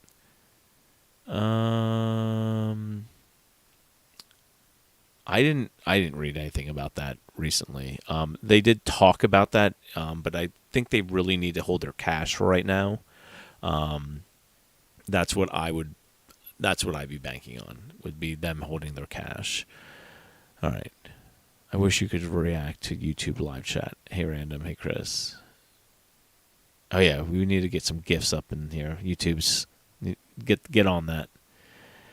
All right, just joined. Did we go over text? Wait, what? Did you go over text? I don't know what that means, Greg. The Mac looks ripe for reversal. Yeah, I mean it's pulled down. We'll see. It will go back pretty soon, and it will flatten out and then move back over. Yeah, I mean the SI is about 50% right now. About 75% of the float's out on loan. Cost to borrow is over 160. FDDs for the first half of April will come out next week. Yeah. I've noticed a large spread on the in-the-money options. I put buys in right above the bid and they fill. If they're desperate for shares, why is this happening? Oh, they just don't care, Carl. I'm going to be honest with you.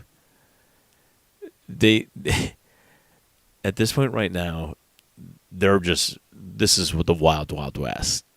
I mean, they're getting the market. You think about this, like the entire market's crashing. Who's paying attention to Aterian right now? You think the SETs really that's what they're concerned about right now? No. The SEC might have like one guy who has like 18 or 20 other stocks that he's also looking into, and he's, some intern from, like that's right now what's going on with Ethereum. Nobody's noticing what's going on, and they just don't care. Like they're happy to sell more shares than probably exist. Everyone's question, when moon?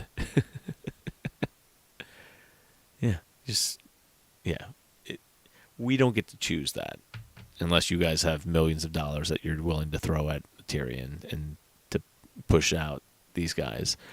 But I don't. So I'm feeling passion tonight. Let's get it. Yeah, just ignore the emotional children.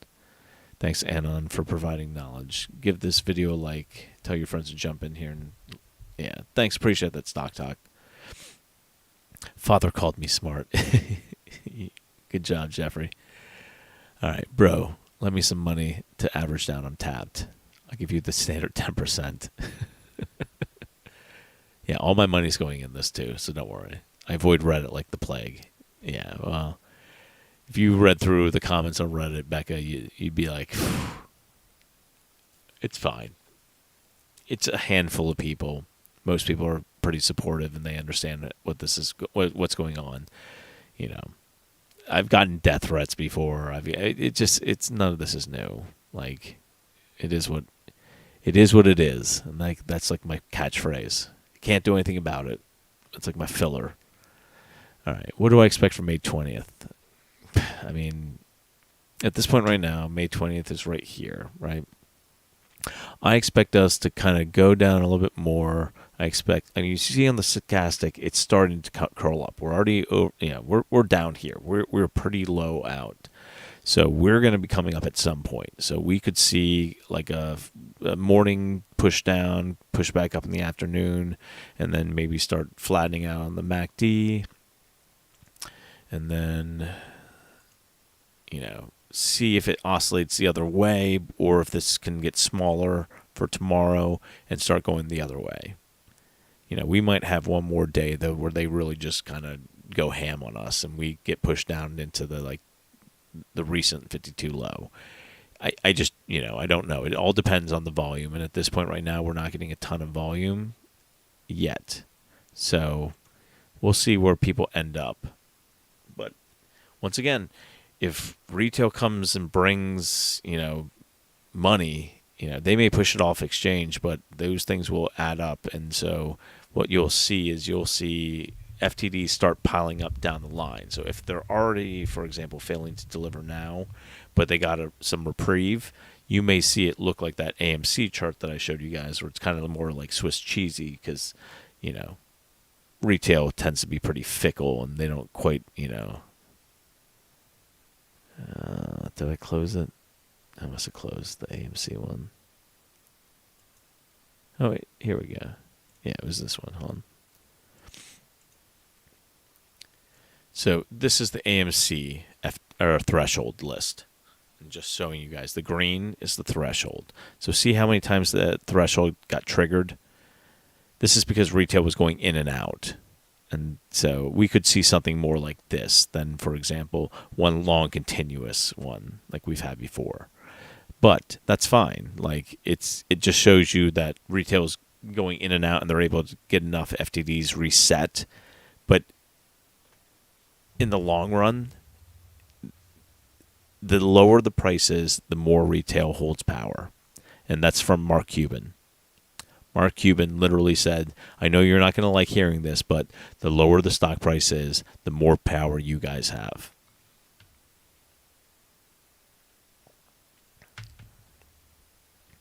The amount of live streams you've done consistently on YouTube, even before April, says a lot. Yeah, I mean, I've been tracking the stock for like 9 months. Like, people are like, oh, if this is the pump and dump, this is the longest, dumbest pump and dump that's ever been recorded in history, because I'm telling you right here, I came in it around here and it really just dumped. And then it finally spiked up again and it's dumping. Like, very, very unsuccessful at pumping and dumping, if this is it, because I haven't sold any shares, so I haven't dumped anything. So it's been pump in reverse. I kept saying the stock, something's wrong with it, and it kept going down and down and down. And finally, people started listening around here. It ran up, and now they basically told you, oh, 7's the top. That's as most it will go. They're basically trying to get retail out. Bots came in here. Remember, the bots came in with the glowing eyes telling everyone to sell at 7. What happens? We hit above 7, and we got shorted down, and we got pushed down. And now we're getting shoved down, and they're telling you it's over. Well, if it's over, why are you on Reg Show? Why are FTDs mounting up? And why is it that you guys all of a sudden need everyone to sell their shares? If there was plenty of shares out there, you wouldn't be on Reg Show. So yeah, I was going to say, I've been in this for a long time.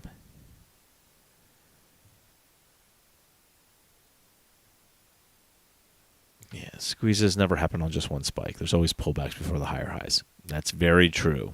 And Wayne, everyone knows you're not a shell bro. Your DD's solid. Thanks. Appreciate it, Wayne. My biggest damn sadness tonight is I can't buy more red stocks. Yeah, I mean, wouldn't it be nice to be able to buy all the pullbacks and all the, yeah. I mean, here's the thing. I still think there's pullbacks on the S&P. I think we are going to go through a pretty rough period. And if you're able to, hedge to the downside, I bought some, I bought a whole bunch of stuff today to kind of like just make sure longer, like September, December, kind of things, just to kind of hedge the overall market. But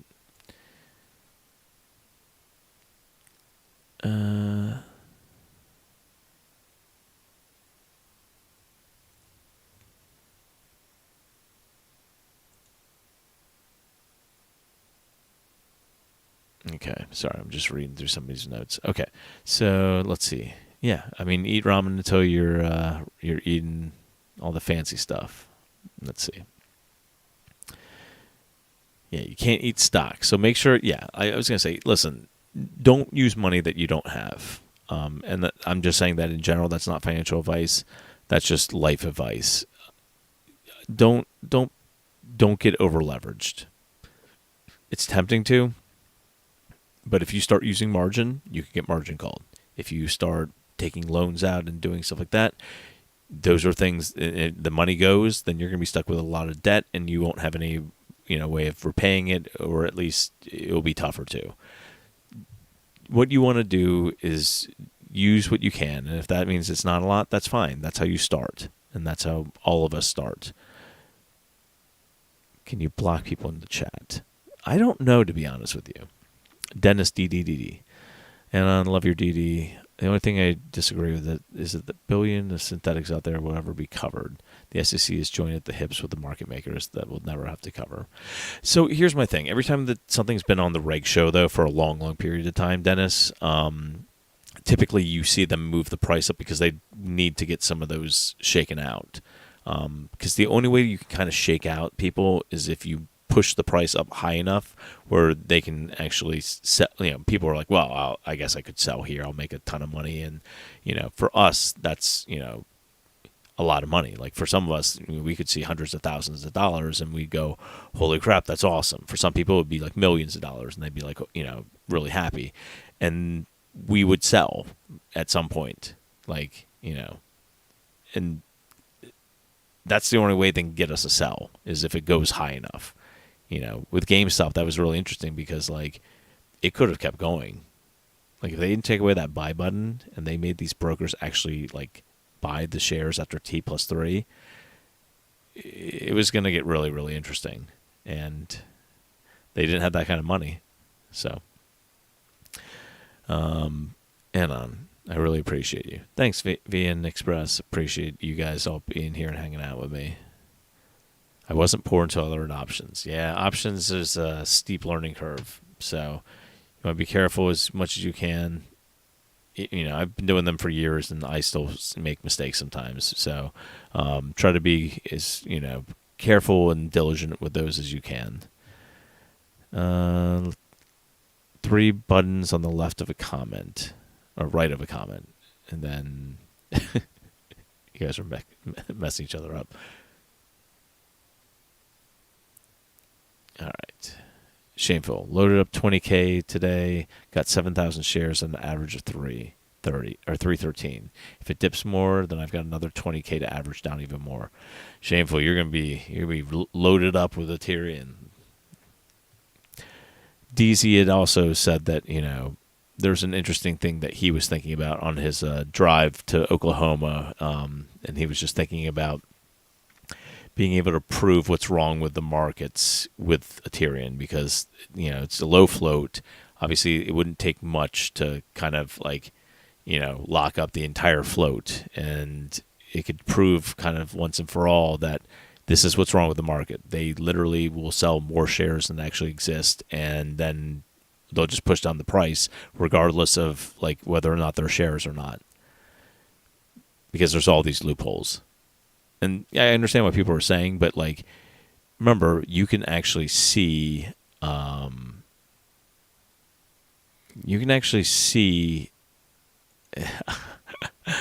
sorry, I'm reading some of the comments in the Discord. Let's see. I lost my train of thought. Sorry. You guys are funny though. The market is fearful of a recession. Yeah, I mean, it's probably going to come at some point. You don't pump up money like that without having consequences, and there's going to be consequences. Yeah, manipulation does happen. What's up, Jumanji? What's up, Joe? What's up, Devin? All right.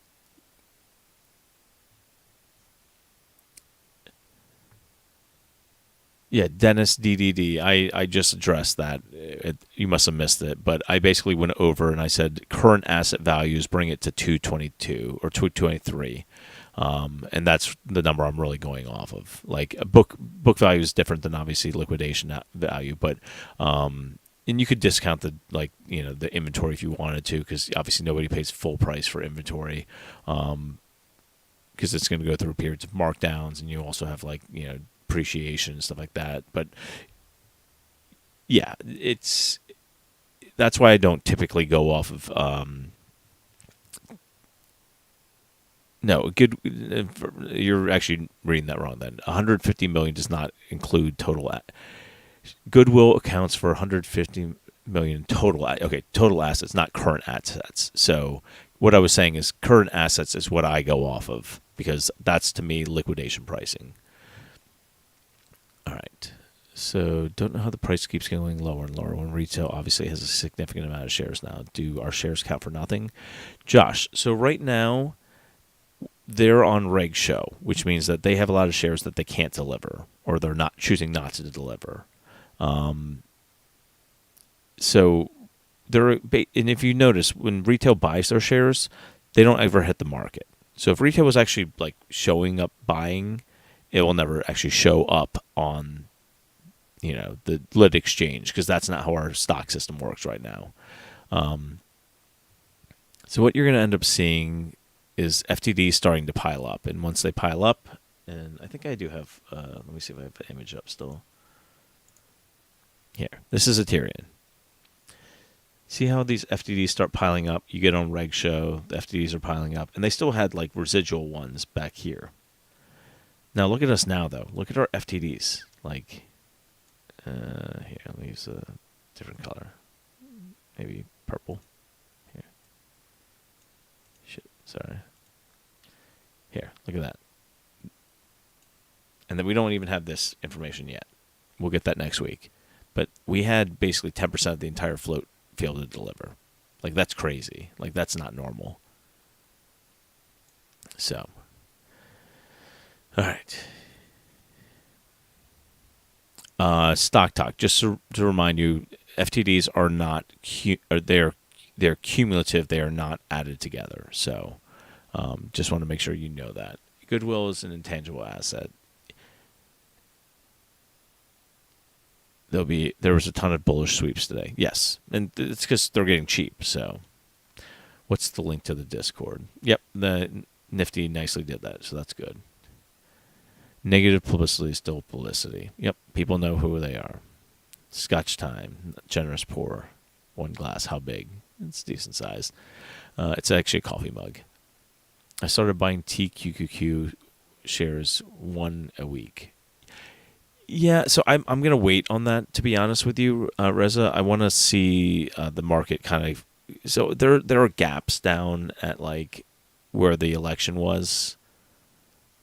And until those get filled, I'm not even looking at buying anything long for like QQQ or SPY or anything like that. Because I think at some point those gaps will fill. It sounds like a bong hit at the end. What's up, friends? All right. They're giving us a deal on ATER. Yeah, John, I don't know if you're listening still, but I was going to say, listen, being emotional about trading is normal, and I just want to make sure everyone, listen, this is a hard thing to do. Watching your money disappear in front of your eyes and not knowing if it will ever come back, that's hard. And that's not something that people should take lightly. Like, we joke about it because it helps, like, for some people, like, they kind of use humor to kind of dull the pain. But it's tough. And it causes people to legitimately have fear. And that's why you have people that paper hand, because they can't handle that kind of pressure, because all they can think about is this could get worse. And every worse fear you have, like, it literally takes almost like a certain type of person to be able to look at that and go, yeah, it's fine.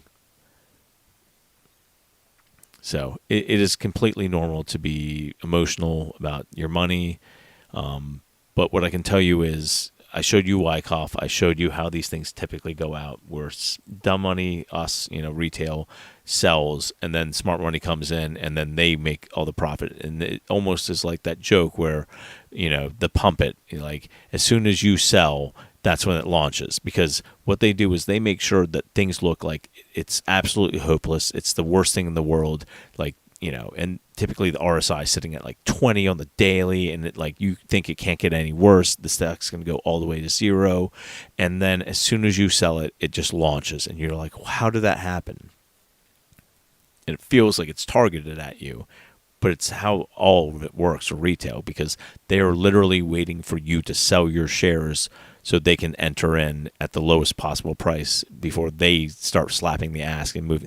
These guys can move the price of the stock on any stock. Now, let alone just a small cap like Aterian. They can do this on any stock. They can do it to the S&P. They can do it to the, like, every index they want, because all they have to do is have enough money where they can just slap the ass and it sends stocks soaring. And they can sit there and bid slam and bid whack, and they can, short, and they can, they've buy, in the money put. They have so many tricks to manipulate the stocks. So, know what you own. That's right, Tommy Boy Trades. Know what you own, and if you like something, ignore everything else. And if this is solid, say Pepper or Piper.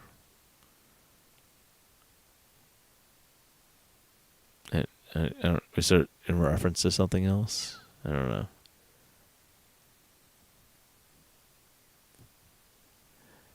as long as this doesn't turn to S. Yeah, this is not. What was that? SNDL. Was that the sundial, like the marijuana one? Yeah, this is not that. These guys are a legitimate company. So, can you confirm that we're still on the reg show list? Ortex shows that we're off of it as of today. Yeah, and like I said to you guys, we may end up with this, because what will end up happening is all they have to do is get enough paper hands to basically have it gap out. What happens though is the stock goes down, more people buy, and then it goes right back on it after 5 days. So we'll probably see a situation where it goes like that. I haven't checked Ortex in a while, so let me just jump on there real fast and see if it's on there.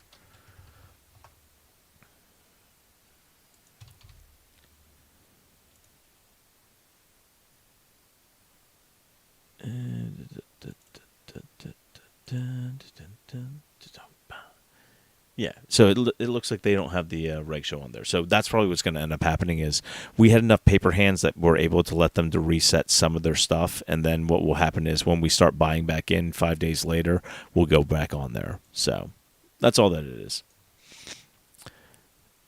All right.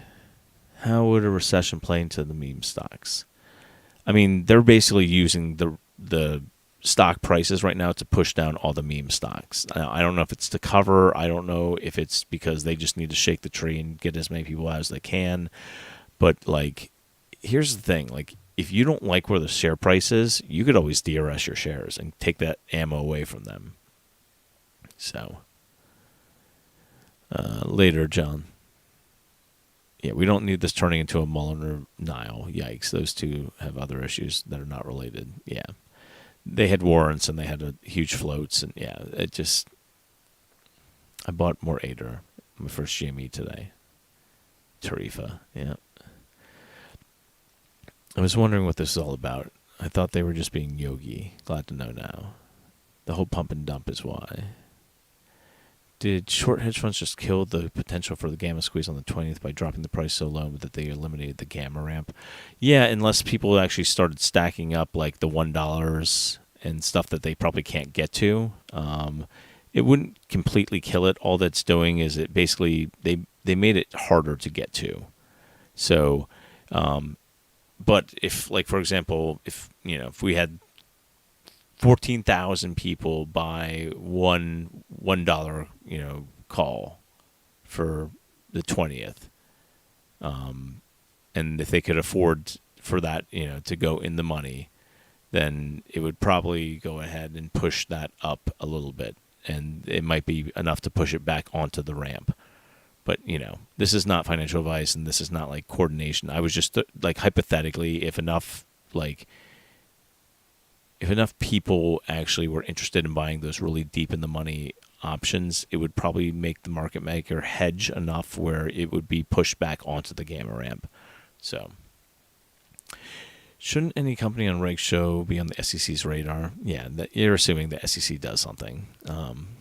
They're pretty worthless, but I still keep trying to contact them. So at least when everything goes sideways, I go, I'm going to, bring a lawsuit against the SEC for, we've been trying to get you to do something for years and, months. And just, like DOJ right now is actually, I think, more interesting than the SEC because the SEC doesn't have any teeth, but DOJ actually can bring real charges against like people that are manipulating the markets.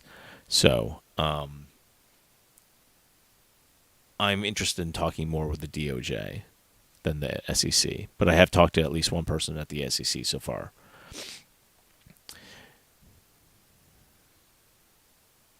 Yeah.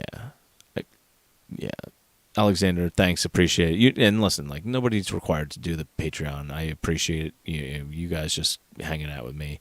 But yeah, I mean, someday if we can, I feel like this could have gone better if I was able to stream throughout. But obviously I have a real job, and I've been out in the field the last couple of weeks, so I haven't had the same amount of time I did back in 3 weeks ago when the weather was colder and I wasn't out every there. All right. So I saw some sweets at 7.50 and 10 today. 30 to. Can we speculate around this? Yeah, so what it could be is basically somebody just placing a order as a backdrop to make sure if they lose control of the stock, they have some place safe to cover. So I think hedge funds are folding tomorrow. Even the shows seem to admit this now. It will pop. I don't know. We'll see. I mean, like, obviously, I got a message from some guy that has Bloomberg, like the Bloomberg terminal, and he told me that Bloomberg rated Aterian 100% on the squeeze score. I didn't even know they had a squeeze score. I don't have an access to a Bloomberg because I'm not rich, but he did write me and say that he saw that Aterian moved up to 100% on the Bloomberg squeeze or something like that, whatever that means. So I can only go off what he said because I can't confirm it because I don't have a Bloomberg. But if anyone has a Bloomberg, please let me know, and let me know if that is actually true. But I'm guessing anyone that's in here listening probably doesn't have access to a Bloomberg terminal. But yeah, like, I mean, obviously, if there was a ton of in the money, like $1, calls, then that would be having to be hedged, and that would possibly send the stock price higher. My goal is to fit 500. I hit my goal of 500 Aterian shares today. Hey, congrats, man. Carl says, your DD's awesome. Don't listen to the dicks. Appreciate it. I wish I could afford an inexpensive billboard for a month near Reno.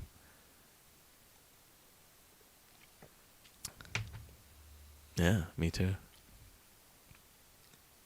Learn my lesson not to play with margin. Yeah. Margin's no fun. Hi, Ann. I'm taking out a loan tomorrow. All right, Howard's got 17,000 shares at a 420 average. After the shorts, it feels personal now. Yeah, I mean, it kind of does at this point, but new to stocks, but it feels like retail is just another gain for the rich to or maybe game. You put gain, but and we are their puppets. Yeah, that's kind of how it works right now. What I can tell you, though, is every once in a while, they mess up. And there's more eyes now on how the market actually works than there ever has been before. GameStop revealed a lot of the seedy underbelly of the stock market that retail never knew. Like, retail's always known that the stock market's manipulated, but they really got to see it with GameStop and AMC. And now they're starting to get pressure on them because people are starting to ask the right questions. So, once again, obviously it's, it's going to be hard, and it's going to be, one of those things where it's not going to be pretty. It's going to be ugly before it's better. But in the long run, I think we talked about this before. I mean, I'll show you guys one more time. I think there is plenty of people who are interested in Aterian. And I showed you guys the free float is 26 right there. That's the free float. And if you were to take that and divide it by 50,000 people, which, I mean, for the entire, world, because there's people in New Zealand, Italy, we have a ton of people in Sweden, in Europe, we have tons of investors all over the world. And what they'll tell you is, that's all it would take to lock up the entire free float is 525 shares. And at our current price, if we dip tomorrow down to say 250, less than $1,500 per person would lock up the entire float. And that's assuming that we don't own any shares at all. We already own millions of shares. We already know that. But that would guarantee that we locked up the entire float if every single person could afford less than $1,500. So I'm just saying. They may have gotten us off the reg show for a day or two, but once they leave it down here, this is where they're going to end up back on the reg show. Because if Aterian longs start buying deep, or not just, but like if they start really going in down here, they're going to stack up the FTDs again, and that's just a matter of time. Got to get some whales in here. Yeah. I mean, listen, you guys know your own whales. I mean,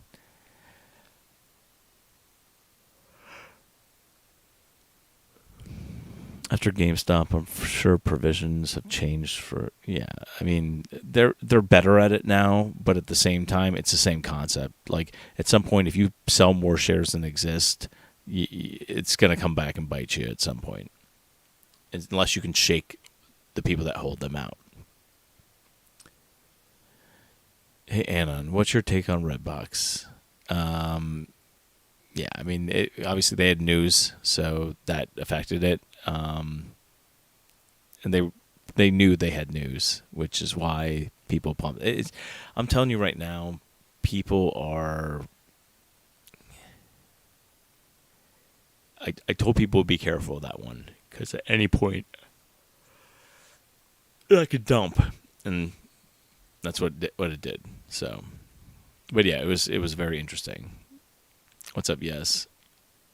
Do you think the hype of the 520 option chain was setting us up for failure? They all were banking on some sort of big moves into next week. Yeah, I mean, it's possible, because I mean that's a ton of premium. If market makers were able or are able to like keep that, if we're down here next week at like $2, then yeah, they won, because they basically were able to burn out millions and millions and millions of dollars worth of premium from retail. Like, there's literally hundreds of millions of dollars worth of premium down there across that option chain. So, but yeah, I mean, it could be that because that was such a hype thing, everybody was eyeing it, then, that's what they've been aiming for. It doesn't mean they're going to get it, though, because I mean, honestly, like, it all depends on what's going to end up happening with the option chain. This week is stacked. It needs to be, if there was more deep in the money calls bought, like tons of them, then yeah, the stock price would move up. And if it moved up this week, then it would be even better for the following week. Because if you all of a sudden had that back at 450 going into next week, then you're looking at like literally that. And the cheaper these are, the price gets, the more those stocks or the more those calls are getting cheaper also. So let's see. Yes, Sundial also has a float of $2 billion, way different. So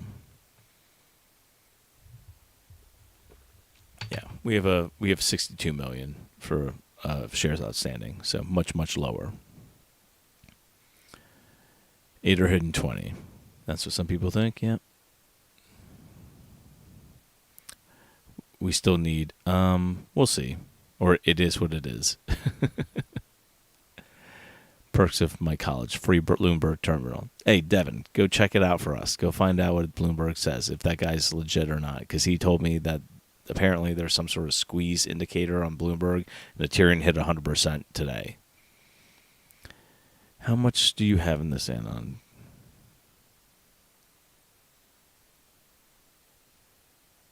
Wait, what? How much do you have in this Anon? Because why would you be pushing this?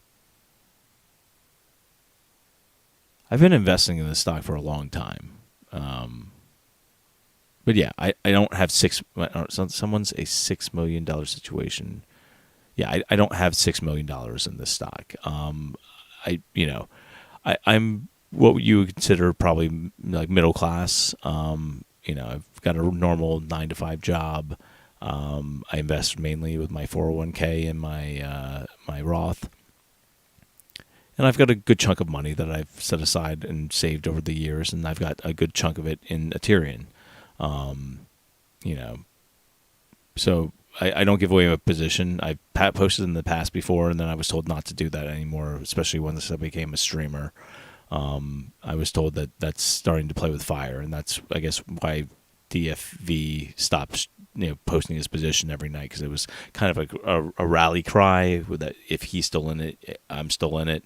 I'll tell you right now, I didn't sell any of my shares. I'm still long on the stock, and I've been in it for a long time.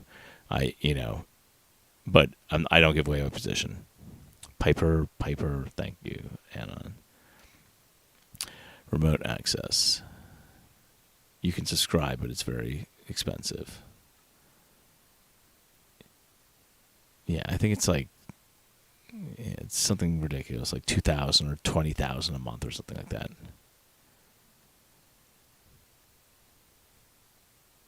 You don't even have confidence in your voice. Yeah, I don't really get emotional about trading there. I mean, obviously, my guess is you're probably one of those guys that was on Reddit that was like trying to like, oh, if you're not showing your position, you're out. Listen, I'm not out.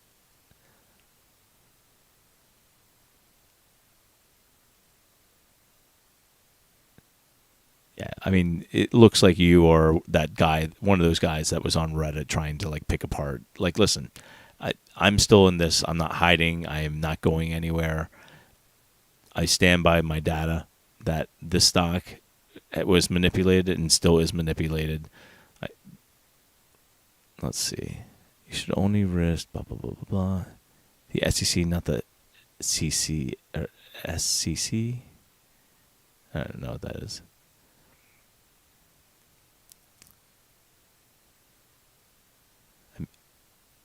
I'm irritated, to be honest, but I'm watching.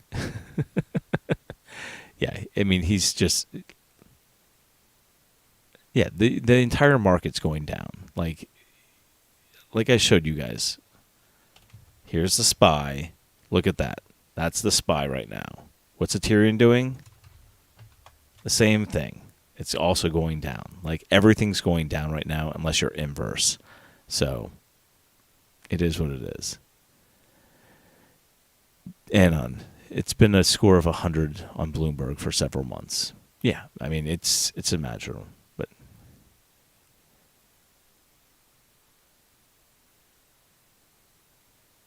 Hustle up. I'm still long. Yeah, I am too. Most of the people that are in here are long.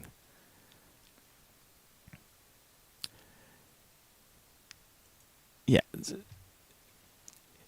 All right, Joseph Francis. Do you see this highlighted area? Do you think I made this by accident? This is the loading zone. I showed you here. It dipped down here. This is where they accumulate. They ran up. They wanted to tell everyone that this is all over, and they pushed it back down, and now they're going to be in this accumulation zone again. And the lower the stock price goes, the more power retail has. And just because they reset a reg show for a day, 5 days later, if retail is buying down here, they're going to go right back on it. And it's going to be even worse because now retail has a lot more shares at their disposal. Like even the paper hands, if they start going down, they sold in this area or maybe in this area and they buy back in down here, this thing's going to fly. It's going to hit another like spring and it's just going to go. So...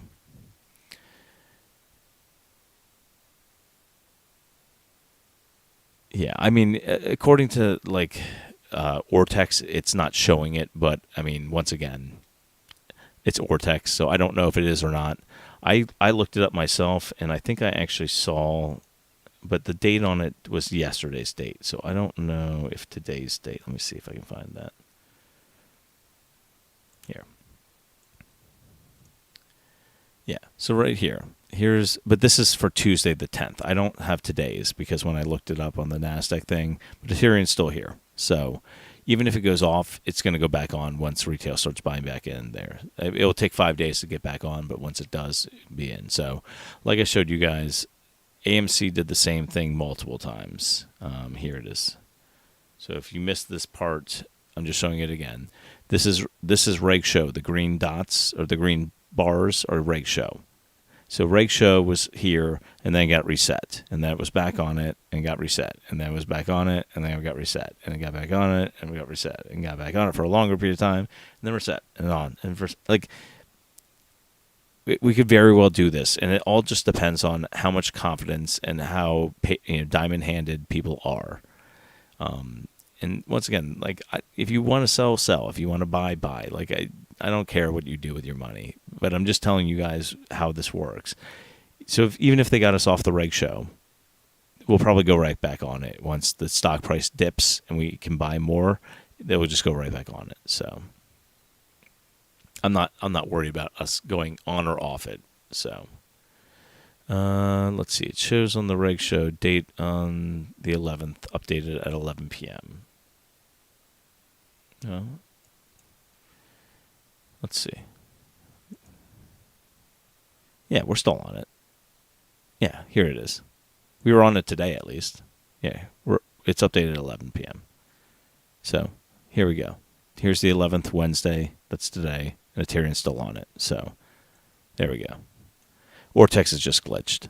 So I will go and make sure I amend that part. But yeah, like if it isn't on it,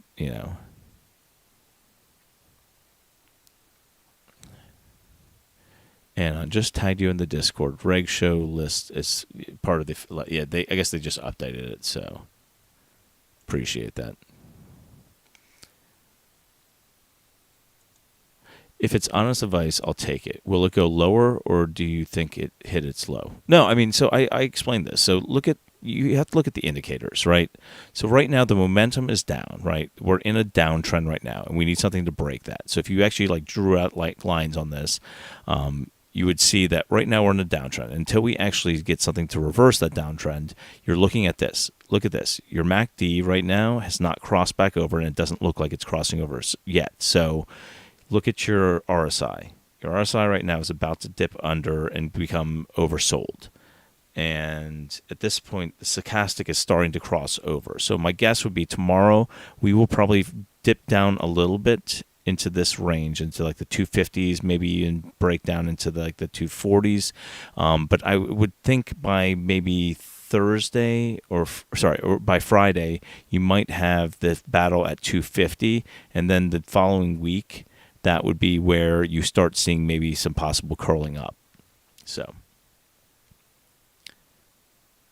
but yeah, I mean, I would expect the market at some point, because I think if you look at, like, let's look at the S&P. I think they're getting oversold, and they're going to need to actually, yeah, like right there, they're 31 on the daily for the S&P. My guess would be you might dip down tomorrow, and then it rallies back up, and the Aterian would probably do a very similar thing. So, I don't know what you're talking about with my confidence. Like, I just look at the data. That's all I'm doing. Like, I don't get emotional about how I trade. For me, I'm fine learning, and for me, imagine this. I'm sitting here looking at this chart, and I'm going, okay, I know this is a lot of selling, and I know this is now getting to the point where it's oversold. I know that according to this, though, if I don't see the MACD crossing over green, that it's still got a little bit more downside. That's the SPY. That's not even Aterian. So the way I look at it is this. I look at this, and I'm seeing the same exact thing. So we could definitely see more downward price movement, but you're looking at these indicators, and they're really getting oversold. And at some point when it snaps back, it usually snaps back hard, because you have to get enough momentum to go back up. So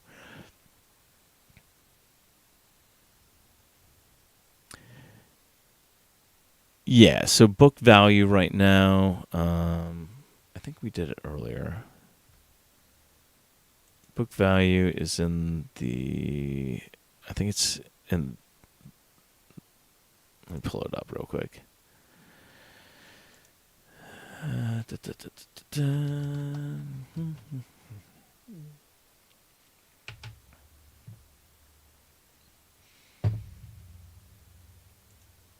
I know we're under it, because I did the book value at work, and I didn't save any of the stuff and put it on my home computer. Because I actually had to leave to go out in the field. So let me see if I can find.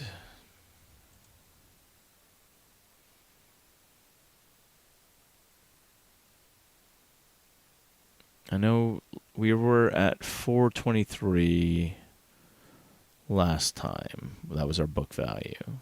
And I think we would be around 325-ish would be book value, if I remember correctly. I can see if I can confirm that. Yeah, so like 325 would be book value, roughly around that time, like, or not time frame, but you can tell I'm getting tired now because I'm starting. What time is it? Yeah, I always know when it's like 11 something because I'm starting to get tired. This is when I kind of fade. But yeah, we are under book value, and we'll be lining up for the second half of let's see. I'm just reading through your comments. Sorry. Yeah, if somebody comes to the party next week, it's got an entire gamma ramp just sitting there, and all it would take is somebody to just step on it. Yeah, I think I had like 326, 325, something like that. Before earnings, it was 423, and then I think it's now 325 or 326.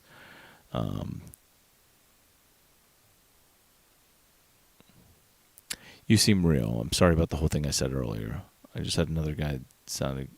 Yeah, I mean, listen, the markets are corrupt. Like, I can't sugarcoat that. Like, the markets, there's so many loopholes, and once you kind of learn about how many loopholes there are, it's disheartening because it's like, if you have a ton of money, you can basically push a stock wherever you want, unless you find another group of people that also have a lot of money that are combating you on what they're doing.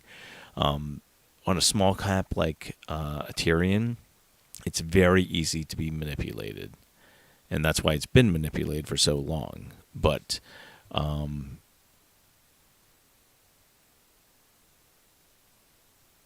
yeah, I mean, there's a lot. As this price comes down, these call options get really, really cheap, and so you're going to see a whole bunch of like. Yes, you can have more short interest than exists. Like 100% hypothetically should be the max you can get, but GameStop had that. So, and actually, I think I showed yesterday that support.com at one point had 142% utilization, because that makes sense, right? And also had like over 100%. There's just all these things that you shouldn't happen in the market that happen. And so it does get disheartening. But if you learn how this all works, you will realize that there are things that you can actually, invest in long term. And if you're right about them, eventually, like, for example, Tesla was the perfect story because Tesla was shorted down. It was beaten down into the earth. But what they did was every single time that they got shorted down, the shorts had a cover. Elon would raise money on those, like he would issue an ATM, raise cash, and then they would invest that back into the company. And so they literally went from a company that was getting shorted into the ground into a S&P 500 sweetheart. And it was paid for by the shorts. So, I mean, the same sort of things can happen. It's, you can win sometimes. And that's a perfect example of retail not getting shaken out despite what everyone said. They wrote 1 million articles about how Tesla was horrible and it was a waste of money. And the people who were long held it no matter what happened, even in the face of, like, bankruptcy rumors and all these things back in the day. I invested a long time ago, and I'd never sold a share and still haven't. And, obviously it's down now, but, that's how I invest. I find companies that I like, when they're low, and I try to buy them. And, when they eventually go up, then, yeah, I make good money. But retail tends to do it backwards, so.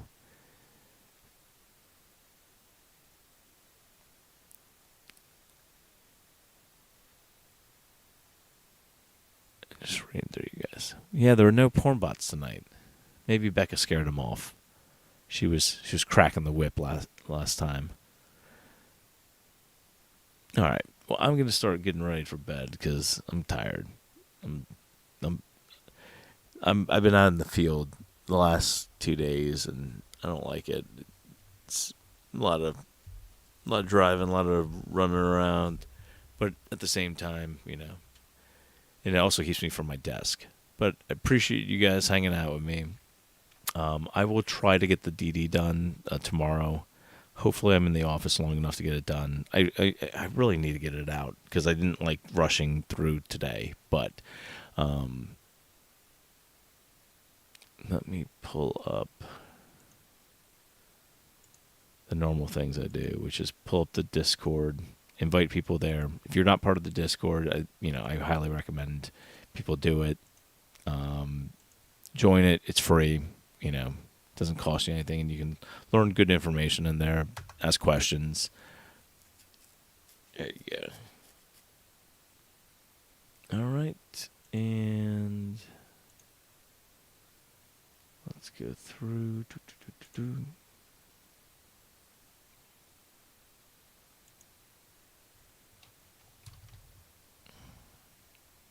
Yeah, thanks, Goat. Night, Becca. Night, Francis. All right. All right. And eventually the goal is if I'm able to help out, retail and, people come in here and learn things, I could do it full time. So I always link this at the end. Nobody's required to, contribute if you don't want to. The Discord's free, and this is just donations. If people wanted me to start streaming during the day instead of my normal 9 to 5, because I know a lot of people wanted me to stream full time, but I just at this point can't afford to do so because I don't day trade. I just I write DD and I have a normal job. So,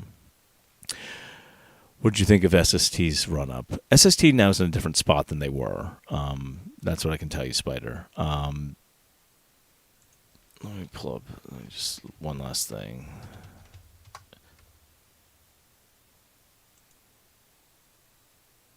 Yeah, so I mean, if people were holding SST, like it didn't look like it was that bad of a company, but most of their dilution already happened when the filing hit, so they're gonna probably they'll be chopping around. Probably is my guess. I mean, it wasn't like it was what, like a 13% move. It wasn't like a huge. It wasn't like a squeeze. But they had a nice move up, and I think it's because the company fundamentals aren't like horrible overall. Their earnings per share beat. Like they had a bunch of insiders, I think, buying. They had a good amount of institutional ownership, so like it's not like a horrible stock. It was just people were trying to play that short term, and